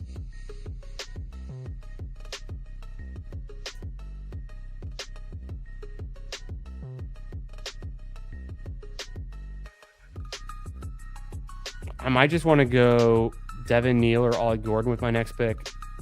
I'm trying to think if I would take one over the other. I don't have any Saints or Dolphins already. Should I scroll down for a Panther and go with like... Nah, I went Ollie Gordon. I was like, do I scroll down for Trevor Etienne? Probably not. But I'm going to go Xavier Legette for the double stack on for Carolina. If he's gone, I'm going to coin flip it. Xavier Hutchinson, who never gets drafted, probably who I want to go with, given the leverage that he never gets drafted. But I could easily do Naylor or Tez. Xavier gets there. I think it's a totally fine last round pick. Makes a lot of sense.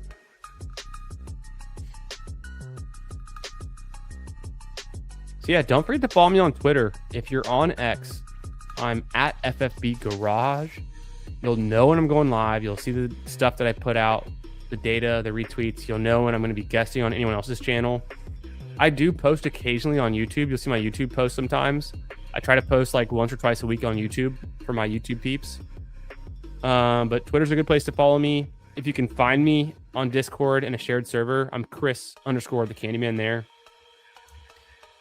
And yeah, make sure you like the stream tonight as we wrap things up. I know I've said it a bunch, but it helps. It's a Saturday night.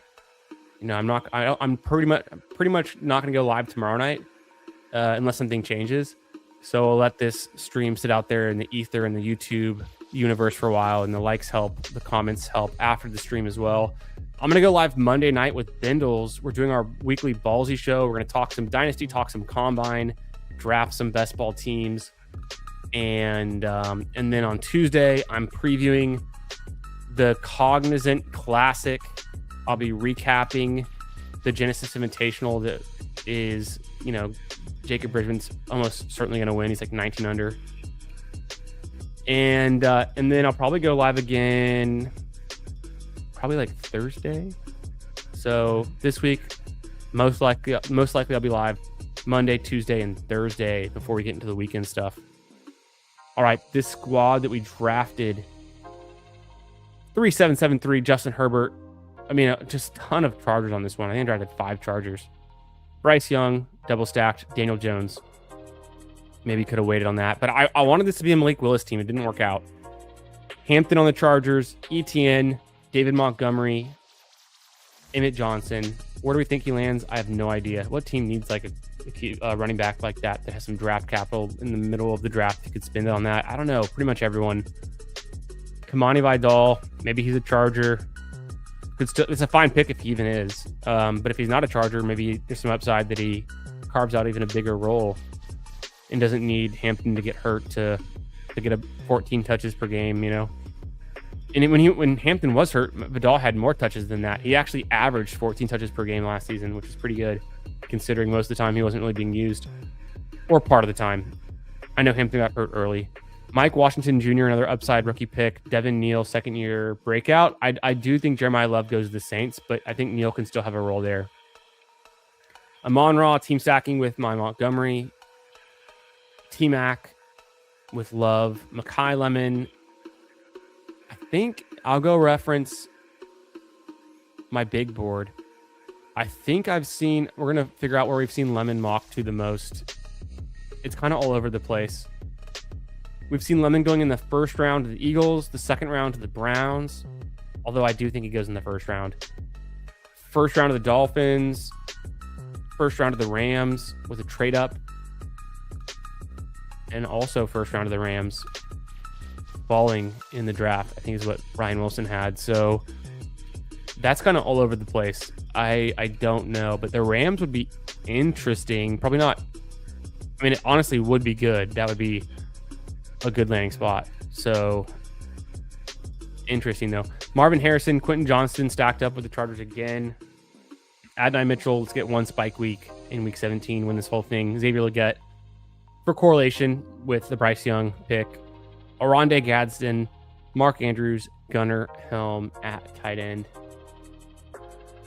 We did it. We drafted 3 teams, 2 little boards, and a big board. We talked some ball. We caught up. We talked Green Bean, hit it big at the casino tonight. Shout out. Thank you all for being here. Have a great night. Have a great Sunday. And I'll see y'all in another draft real soon. Peace out, everyone.